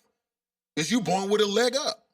And that's part of my problem with Cincinnati. From what I see the same old people making money. We need some new money millionaires. We need. Bunky writes, Zach attack, right. The NFL loves to have a white guy in control of all those big bucks. It's all for the visuals. The Bengals are bums.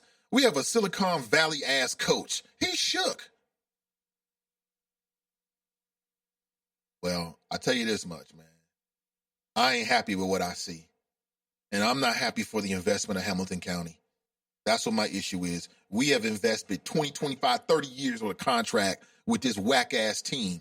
We can't get rid of the coach. We have no control over what happens. And they got control over what happens on the damn banks. Who decided to give the Bengals this much control? Oh, Jeff Birding. Oh. Get me started. GAH writes, Nate, did you hear about the break-in at Walnut Hills? Have you heard it on the radio this morning? No, I have not. There was a break-in at Walnut Hills? Hold on here. Break-in at Walnut Hills. Did not hear about that. I hope everybody's okay. You said that nobody was there? Okay, great. We don't need no issues at Walnut Hills. We want those kids to go study and graduate, and that's it. No, I did not. If you have a link, please send it to me. I'm on Bing right now, which is I don't like them search engine. Bing anyway. Let me get out of here. Who put this on my computer? Let me see here. Let me look this up and see if I can get some news. Here it is. Wanted Walnut High School break-in suspect. This idiot broke into Walnut Hills. It's like is this two black men or one black man? The break-in was September the 7th, so this goes back over into last month now. Police didn't say what they stole. I mean, what are you going to steal? Some computers and stuff, some monitors? What idiots. How you going to break into Walnut Hills or anywhere you don't got a mask on? Oh, my gosh. This fool. Not a smart thing to do, B. Not smart at all. Thank you for the line on that, and I appreciate it for the heads up. Who was that? GAH. Thank you so much. Appreciate that. I bet down the dial they're giving Taylor every excuse in the world to why he needs more time and blah, blah, blah. Marvin should still be here and Dalton needs to go. His game management is horrible. In spite of the O-line looking ridiculous, even when he has time, he can't make every throw. Brian, you're so right, man. I mean, the reason why I got off the Bengal bandwagon was Andy Dalton. I told you this on another radio platform many years ago. I am emotionally divested. I unplugged from the Matrix. It's nothing more than sports entertainment. And now for me, it's like 7, 8, 9 minutes at a time. I don't have time to invest in that. I'm not investing my time on a weak-ass team that I already know is not going to come through. I can watch. Man, I got a Fire Stick. I got a Fire Stick at home. I can watch all kind of shit. Rather than be not entertained by watching my hometown team run around like the Bad News Bears. Hell, I take that back. The Bad News Bears was better in their division than the Bengals are in their division. They need to get Goldie Hawn out there. Let's replace Zach Taylor with Goldie Hawn. The team will do much better. Much better. Mason Marler writes, Marvin went 8-8 in his first season after taking over a team that went 4-12 the previous year with freaking John Kitna as his QB. Zach Taylor and the Cincy sports media is full of ish. They did the same caping for Brian Price after Dusty Baker was fired. Yes, they did. And Brian Price was horrible. They did the same thing. Like I said, when is the sports media? And I'm going to tell you why. Part of it is the Bengals spent a lot of money. So, for instance, if you turn to like 700, 55K, 1530, 55 KRC, they make money with the Bengals. They're the Bengals' official sort of broadcaster. Now, when you have that kind of relationship, you always want to be real, but you are mindful of what you're saying as well, because you don't want to go so far that the Bengals are like, well, damn, we don't need you. We'll go somewhere else. That's a lot of revenue. That's part of it. And then there's a whole lot of ass kissing in this city. It's a whole lot of ass kissing that just irritates the shit out of me. It's after 9:30, so we can be adult now. Black Lion, you can call back. I don't want to hear no damn N-words, but if you want to call back in and curse now, you're more than welcome to. What I would suggest, bro, is that maybe you save your calls until 9:30. And then you can get it in the way you want to a degree. You give some people an inch, they're going to take a mile. But Mason Mahler, facts, and more facts. Facts. Thank you for the link, GAH. I just see it. I'm seeing it right now. Check out the avatar we rolling with, man. Who is that? Who's that on your avatar, GAH? I'm just curious. If it's none of my business, just let me know. I'll move on. Nate, you're caught up in height for some reason. Yeah, I am. I'm 6'4", so yeah, I am caught up in height. I am. I admit it to you. Yeah, I do like being tall. But not in the sense of like thinking that short men can't do their thing, because that ain't true at all. I don't feel that way about a short man at all. I don't even remember what I was talking about. I was talking about Vontaze Burfict. Yeah, I mean, I watched the games. Vontaze Burfict looked bigger than life. I was just saying that when I met him, I was surprised at how small he actually was compared to me. You know what I'm saying? I wasn't saying nothing other than that. I mean, he's a professional athlete. He probably picked me up and bench pressed me 100 times. Not, but I'll just say it. You know what I'm saying? So no, nothing like that. It's a lot of short dudes in the NFL. Steve Smith. Steve Smith was a dog, 5'9". I played against dudes that were short. They was dogs. So no, I don't have no problem with a short guy like that. I don't look down on short men. I mean, the height means really no difference to me. I was just saying that about Burfict. That's it. Bunky writes, hi, I'm Nate. I'm 6'4". See, there we go. I'm having an honest moment with you. You're going to take it like that? Okay. I guess I stuck my foot in my mouth, but I want to make sure you know where I'm coming from. I ain't trying to hate on those short guys. I don't have no reason to. I'm comfortable because I'm 6'4".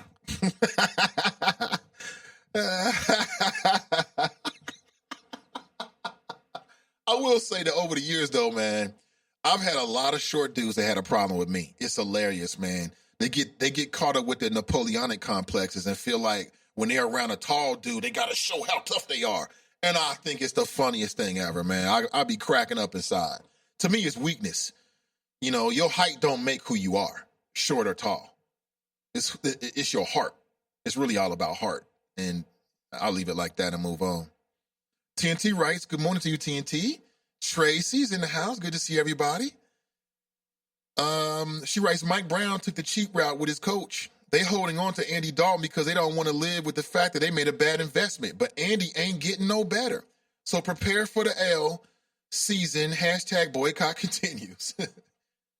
Yeah, whoever drafted Andy Dalton was wrong. He was not the iron. He's a good backup. That's it. But that's what we do in Cincinnati. Like, I don't know if that's the mentality of the team or not. What I think is that they invested in Andy Dalton because he was good enough. Like, every once in a while, Andy Dalton come out with a great game. And it's like, damn, if he could just do this every game, but he can't. That's the difference between good and okay. Great and okay. Great is consistent. Anybody can be a flash in the pan. Anybody can get 100 yards here, 200 yards there, 300-yard game. But greatness, and no matter what you do, is defined by consistency. Anybody can be a flash in the pan. You show up for a little while, you hot, and then you gone. What's that? Can you endure over time, years? You know what I'm saying?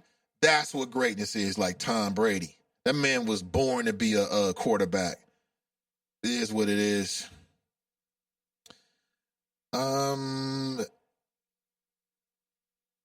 Tracy writes, hey, Mike, happy birthday to your baby. Okay, happy birthday to your baby, Mike.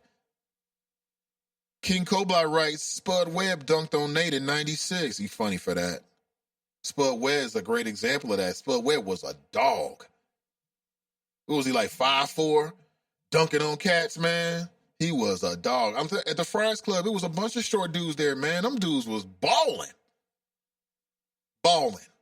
super fast, super strong, super great jumpers. So again, I don't ever get it twisted where I'm thinking that you can't be good in anything really because of your height. That's just not true. I don't believe that at all. I've seen quite the contrary. There's some really, really good ballers out there that are, just shorter. Good morning. Welcome to the show. Morning, Nathan. It's Kev on the field. What up, Kev? How's it going now, bro? I'm doing great. What's on your mind? Well, you brought up the Bengals. I'm wondering, man. What I keep thinking about is, I think Jeff Burton could get Tracy Hunter out of jail. I think if we'd have called Jeff Burton, we would have got Tracy out in less than a day. You're right. There have been no negotiations, nothing. Not only would she have left, had everything expunged, everything would have been changed, Nathan, but she would have left with the county in her pocket. The entire county. I'm telling you. I think we should call him today and see if we can get her some retro pay for the days that she's been in jail and for the days that she should have been judged. Because I'm pretty sure he can get her, I don't know. What do you think? You think I'm thinking $100 million. Easy. Easy? Like with no work. Easy. Jeff Birding's a powerful man. The 32.5 or 34, it's 32.5, right? The 32.5 would be nothing. Snap your fingers, that's paid, no problem. We'll just take care of that for you. Hey, Tracy, you leave with our condolences and our apologies. We just, whatever you need, here's the key to the city. Man, these Bengals, man, I have been a Bengals fan as long as I have liked football. You hear me? And I can't. I'm sorry. I'm still a Bengals fan because I can't help it. I'm in Cincinnati, and that's kind of who I am. Loyalty is a mug, but but with one caveat, this dude got to get fired. It's game 4 of your professional career as a head coach, and you have no wins, no ties, no nothing. Not only should we, you know what? We also should get Birding here, man, to get Marvin back. Marvin starts back tomorrow, man. If we get Jeff here on our team, we got Marvin on Monday. No problems. What you think, man? I like it, man, because we know Jeff Birding is the smartest man in Hamilton County, bar none. I haven't figured out how. I don't know. He must have got a law degree. He must have got his law degree from JC himself. That's the only way I can figure this out, man. I don't know. I'm just like, man, if you're anointed, you're anointed. What can you say? You know what I'm saying? Jeff Birding can literally sell ice to Eskimos. Literally. That's how tight he is, man. He can sell fat to heavy set people. You hear me? That's how tight he is. This man is off the chain. His skill set is just in another stratosphere. Back to the most serious thing, though. So October the 7th is the last day to sign up. To go ahead and get in and cast your vote.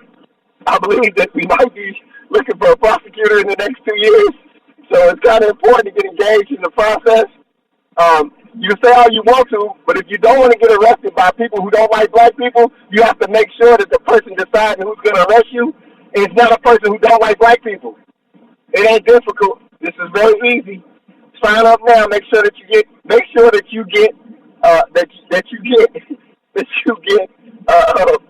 signed up now, and then make sure that you are signed up for 2020. Because if you say that you don't want this man, the Orange Assassin, to be the president, you can't do anything about it other than to vote. If you wait on the legislature to do it, they ain't gonna do it because Mitch McConnell, even though he said yesterday that they're going to have to impeach. All that means is we're going to have to impeach and not convict, and that's what he's going to do. So again, you got one shot at this once a year. November's the time. October is the last day to sign up. Get signed up like you would for your fantasy football league or your basketball leagues or whatever it is. That's all I got, man. Be blessed. That's all I need. Blessed Thank you to for the the call. It's Kev on the sale. I thought he was going to end it with his ending, but thank you for the call. Rack 'em. Yeah, we just joke about Jeff Burning because, you know, he sold us the whole, he was part of the chain. He wasn't the primary, right? But he was a part of the movement for the Hamilton County Bengals stadium deal that I'm always belly aching about. And then 20 years later, he came back and sold us that we needed a soccer stadium, right? And it worked. Smartest man in Hamilton County. Speaking of the Bengals and Hamilton County and money and things like that, shout out to the I-Team WCPO this morning. They got a very interesting piece that looks like it was posted by Paula Christian. Here's the headline. If you live in Hamilton County, this is important, or you might find it important. Let me check this out. Here's the headline. Who is to blame for Hamilton County's $821,000 legal bill last year? As the political fight over a concert venue at the Banks drags into its fourth year, Hamilton County is paying hundreds of thousands of dollars more than it budgeted for its private attorney to help solve the dispute. Hamilton County Commissioners voted in 2016 to cap the fees that it pays to attorney Tom Gableman's firm of Foss Brown Todd at $575,000. But then they voted in 2 of the past 3 years to exceed that cap and pay even more money in legal bills. In 2018, the county paid $821,264,000 to Gableman's law firm.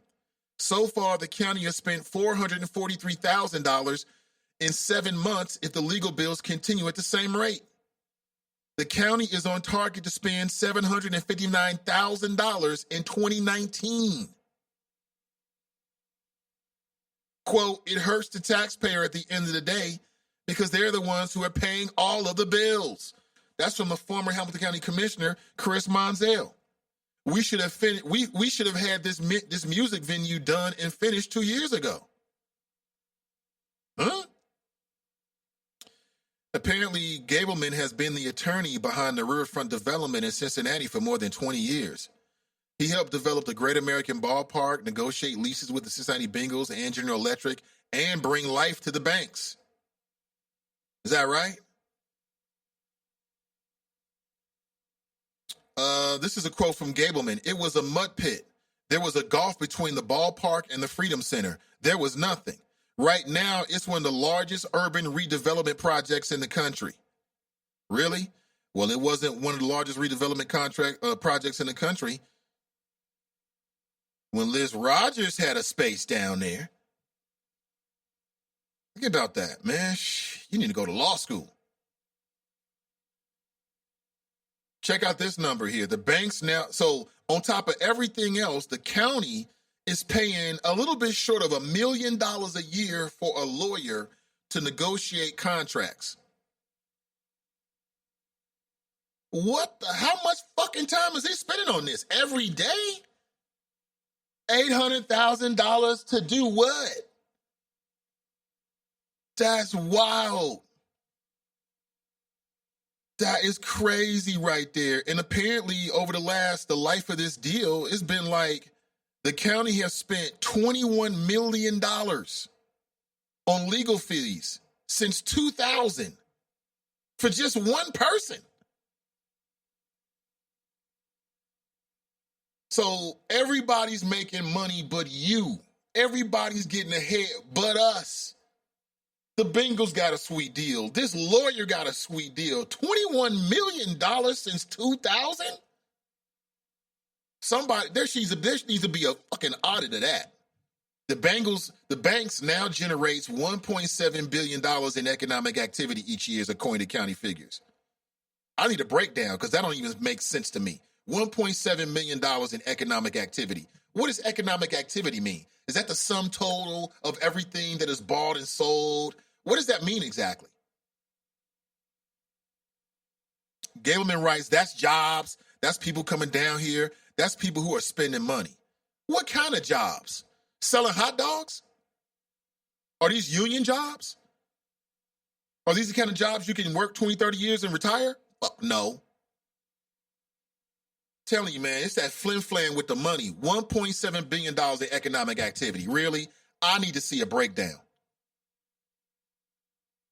Like, how much of that is generated in terms of the sum total of the people that work at the banks? That's your vendors and things like that. Because thinking, if you're working at the venue itself, what kind of job are you working? You making big money down there? Oh, you rich?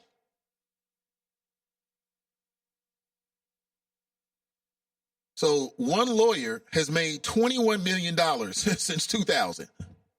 He's making over $1 million a year.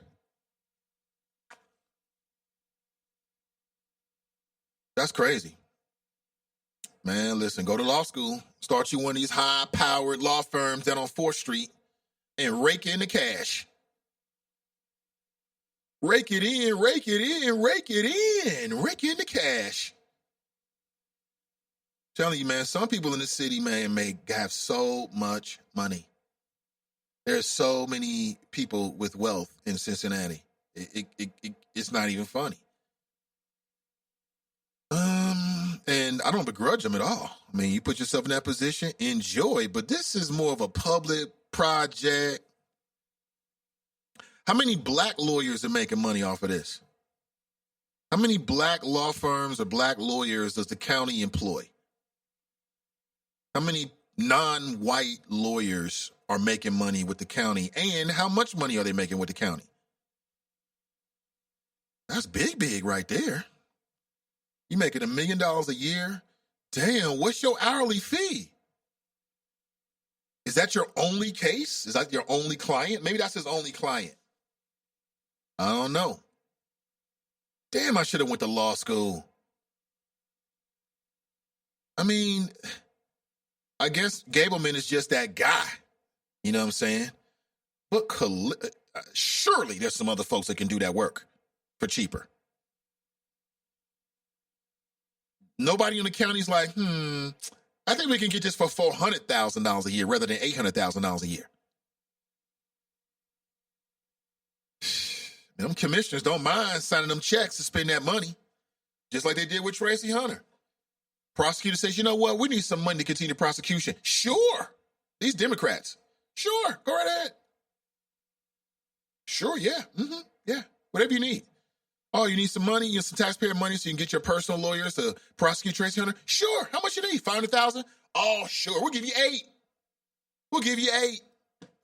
Meanwhile, back at the county, always bellyaching about how they don't have enough money. That is deep. I thought it out to you. Let me post the link here, copy. I'm going to paste this. You can check it out for yourself. To me, it just begs more questions to me.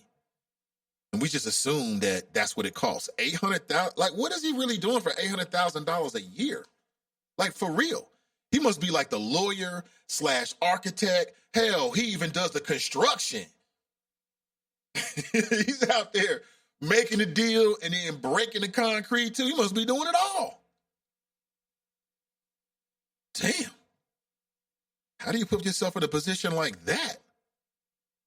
And now they're about to build this concert venue on the banks that should have been done a long time ago, but, you know, it is what it is.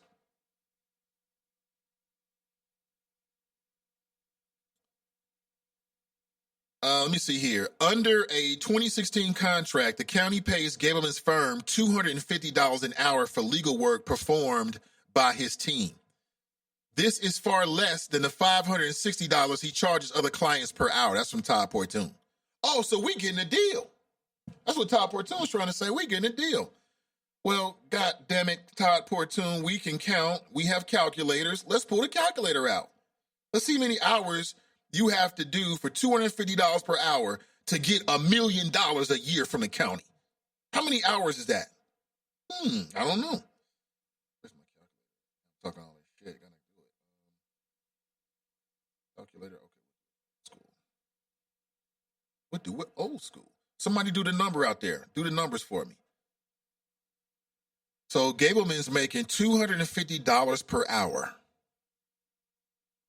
And in 2018, he got paid, let me get here. In 2018, the county paid him $821,000. Okay, so let's do the math. This is simple division. 8211, hold on. Okay. 821,264 divided by, we're going to get the number of hours, 250. How many hours is this? That's 3,285 hours. 3,285 hours. That's quite interesting. Let me see. All right. How many hours did you work last year? So write that number down, somebody. 3,285. 40-hour work week times, we'll say 52 weeks in a year. Okay, so you got a 40-hour work week. There's 52 weeks in a year, which you know he ain't working no damn 52 weeks a year. You know that. Ain't no way that Gableman is making $800,000 a year and he working 52 weeks out of the year. I don't believe it. He taking time off for Christmas. He taking time off for Thanksgiving. Any fucking thing else he want to do. You know he is. So 40 times 52 equals, and I could be real off here. And if I am, then we'll have to recalculate later. Interesting. That shit don't compute. Short answer is shit. The shit don't compute, basically. Damn.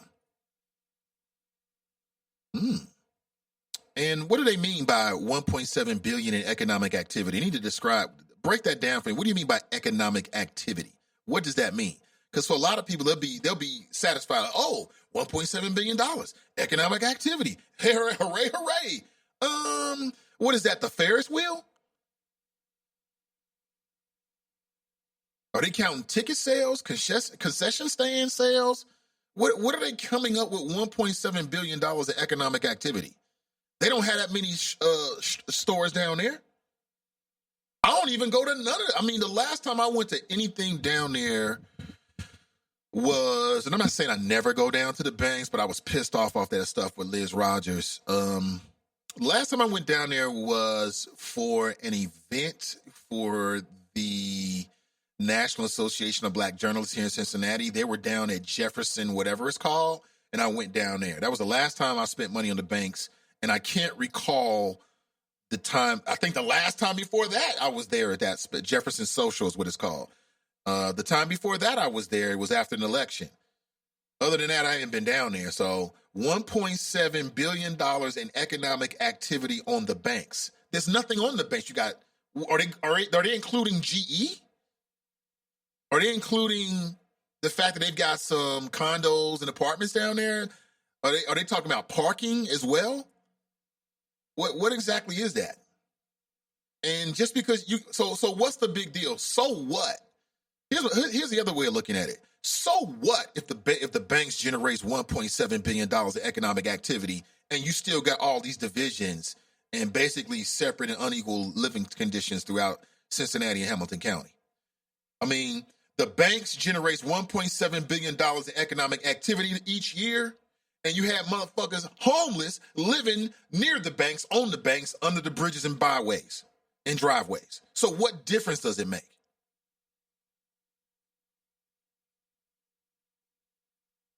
What difference does it make?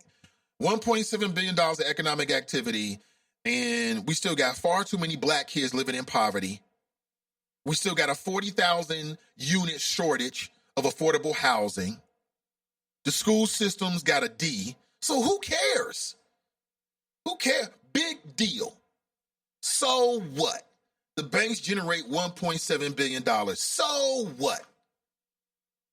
From the outside looking in, my spider sense tells me the same old rich people keep getting richer, and that's it.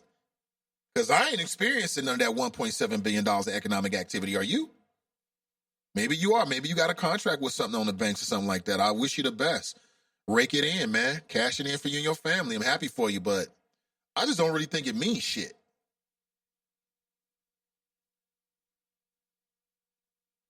And stop talking about these low-paid jobs. Oh, we got jobs. Jobs. And you go do that damn job. If every job is the same, I'm going to switch out with Gableman. Every job's the same, right? Because every job is not the same.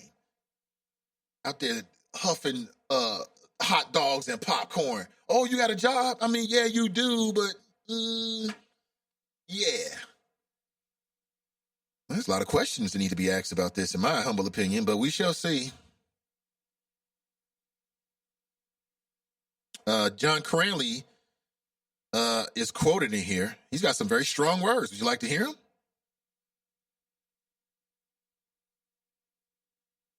Quote, "It is patently absurd to blame me for their decisions. We hire lawyers at public servant ranks, not 20 million. And they do a good job of being transparent and trying to protect the taxpayers' interests. In contrast, they have paid 20 million to Todd Gableman over 20 years. And it's not surprising when you pay high corporate rates that you're going to have the corporate interest protected ahead of the public good."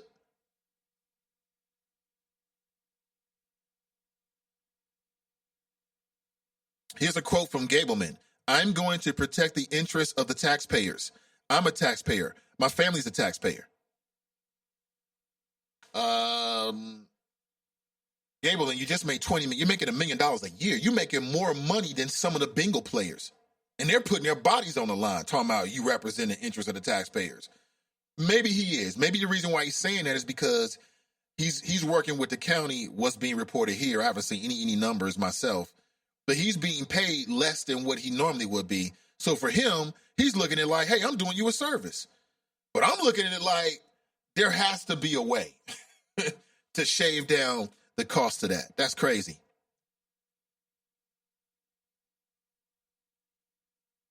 That is crazy. More local news. Got to talk about what's happening with SORTA. There was a big announcement yesterday. Shout out to Cam Hardy. Cam Hardy has been saying for a long time, and if you follow Cam Hardy on Instagram, not Instagram, but like Twitter or Facebook, there's a phrase that he uses a lot. And his phrase is, "We will be heard." Well, I saw Cam Hardy post something. He tweeted it that I think it was a tweet that I've never seen him post before. He said that this proves that we have been heard. That's different. That's different. Okay? So the Metro Board is going to pitch an 8% sales tax. I'm sorry, a 0.8% sales tax, a tax levy. I'm sorry, let me get this out right. I'm mangling it. SORTA Board approves a 0.8% sales tax levy for Cincinnati Metro bus service. It's the first time in nearly 20 years Hamilton County voters will get a chance to decide whether or not to boost public transportation services with county collected revenue. The Southwest Ohio Regional Transit Authority Board of Trustees took action on Monday afternoon to ask Hamilton County voters to boost Cincinnati Metro bus service with a sales tax levy.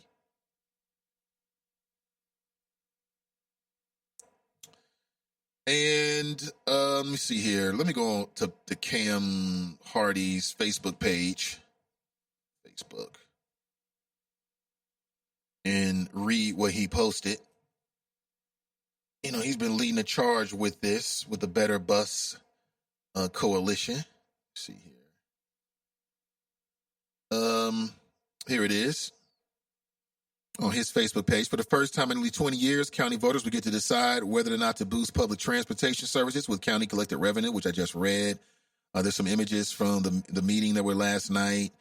Here it is. It was on Facebook. So 17 hours ago, Cam Hardy posted this on Facebook. 3 years ago, we sounded the alarm. Now I lead a coalition that has single-handedly changed the conversation. Look at these pictures. This is the start of something special in Hamilton County. We will be heard. How about that? How about that? So maybe we're going to get a better bus system really soon. I don't know. Good morning to you. Mike Davis, sounds like the deal Trump got with no experience. TNT writes, Dieters could have used the Attorney General's office to get special prosecutors for free at no cost to taxpayers. He wasted our tax dollars to pay off his personal attorneys to convict an innocent woman only in Cincinnati. Yeah. Like, I see people using the system to enrich themselves and their friends all the time. Nobody said anything about it. Nobody said anything about it. CG Dub writes, where's that mud pit? Wait, was there a bid put out before hiring this firm? I don't know. We have to go back 20 years. She writes, fucking sick of these whack-ass commissioners. She writes, F you, Todd. Cool Magic writes, sounds, I think I read it already. That is quite interesting. Mike Davis writes, are we voting for Rucker or Davis? Well, has Fanon Rucker made it as an announcement? Let me go to Fanon Rucker's Facebook page and see what's up. He representing the Cocker firm. There it is. No, I don't see anything about that, but if you had, let me be straight up with you. If you ask me between those two men, who do I think has a better shot at beating Joe Dieters? From where I sit right now, I have to say 100% Fanon Rucker, with no equivocation. With no equivocation. Why do I say that? Well, I say that because between those two men, I believe that Fanon Rucker is more well-known within the black community. I think he's more well-established throughout the community in general. And then he's been a judge for these few years. Along with his other experience, I think it boosts his resume to be even better than Gabe Davis. That's my personal opinion as I sit here right now. Now, some people have suggested that Gabe Davis should step out if Fanon Rucker gets in. That's an interesting question. That's interesting. I don't know. I don't really have a strong opinion about that at this particular point. But if you're asking me straight up, if I had to vote today, if that was the vote, because to this point, Fanon hasn't announced anything. But that's what my gut tells me. Speaking of announcements, shout out to Cedric Denson. He kicked off his re-election campaign last night. I was not able to attend. I was caught up with family stuff. Little Buddha has a math tutor, and we typically do it on Thursdays, but we had to move it up to Monday, and that time conflicted. Then I had other family stuff to do. I just wasn't able to get out, but I support Cedric and his re-election bid, and I'll definitely be out at the next events as they move forward if I'm able to be there. But it's political season, baby. It is. It's that time. Get ready. Got big decisions to make. So that's my take on it, Mike. For me, I think, to me, it's about, because I would take either one of them over Dieters from what I know of them at this point. Having talked to them in front and behind, away from the camera. That's my personal viewpoint. But then when it comes down to who can actually beat Dieters, my Geiger counter is pointing toward Fanon Rucker. I didn't take anything away from Gabe Davis, because for me, I think, hey, if you want to run, do your thing. You know, everybody got an opportunity, and I support it. But we shall see. So for right now, we got Fanon. Right now we got Gabe. And I take Gabe over Joe Dieters any day. You know, twice on Sunday. Okay, that's just me. But we'll have to wait and see. I mean, is Fanon actually going to get in the race? I don't know. I know people put out, there's questions about Fanon. There's questions about everybody. But we shall see. TNT writes, he got his degree from White Privilege University. Monkey writes, Muggsy has skill. Oh, Muggsy Bogues was a beast. Like I said, on a basketball court, being short, basketball is all about height and verticality and all that kind of stuff. But because of that, if you're short and strong and fast and got a good eye and good shot, you can still find your place on the basketball court, just like on a football field. See here. more of your chat here. Gabe was selected to run to split the black votes. Dieter's playing chess. When you say selected, are you saying you think that Gabe Davis is somehow in cahoots with Joe Dieters? Because I don't believe that at all. I don't believe that. I haven't seen anything that would let me. I don't see that at all. Is that what the rumor is? I mean, it's like I say, man, it's always some shit to say. And 10 times out of 10, it's coming from black people. Because that's how black people do each other. You know what I'm saying? I haven't heard anything about that with Gabe Davis. Nothing that I see from Gabe Davis, that I've heard from Gabe Davis, would let me believe that he's a plant from Dieters. I don't see it. Now, it don't mean that I know everything, because I don't. But I haven't seen anything like that. And if I did, I'd tell you. Because why wouldn't I? There's no repercussions for me. I'm going to do the show tomorrow and still work with the people I'm working with either way. So, for me, it's just about being true. And I haven't seen that. Bunky writes, Davis' pop is a cop. I'm just saying, his pop was a cop. You know that. And what does that mean exactly, though? You know what I'm saying? Is that something that we hold against his brother? Or, his father was a police officer, so it is what it is. You know what I'm saying? Somebody says, Bunky, explain your avatar, which makes me click on the avatar. Uh-oh, what the hell? Is that Bill Gates? What is that? Yes, I'm looking for an explanation too now. Mike Davis writes, I thought he did. I am mistaken. He hasn't. He had a big coming out party, announcement party on, what was it? Was it last Friday? Or the Friday before that? I'm sorry, I can't remember off the top of my head right in this moment. But he didn't announce anything like that. Listen, thank you so much for being here. I got to make a move. We are 19 minutes after 10 a.m. this morning. I want to give you a full 2 hours of the show. Remember, I'm kicking off the show every day this week at 8 a.m. So just kind of adjust your schedule a little bit. I know it's not the best for everybody. A lot of folks enjoyed that first hour. But just for this week, 8 a.m. And we'll see how things go in the future. See here before I get everybody's chat in. Brian writes, and let's not forget about money they get for TV revenue, right? Like I said, if you were born into a family that owns an NFL franchise, you don't have to work a day in your life. The team don't even have to win no games, and you're still going to make money. Because that's how the NFL set it up. They set it up to make money no matter what, which is the purpose of all business. That's what business wants. They want to monopolize. That's the tendency of any business, to monopolize whatever industry you in, rise to the top and make all the money. That's the point, right? And the NFL is doing that. They got a sweet deal for themselves.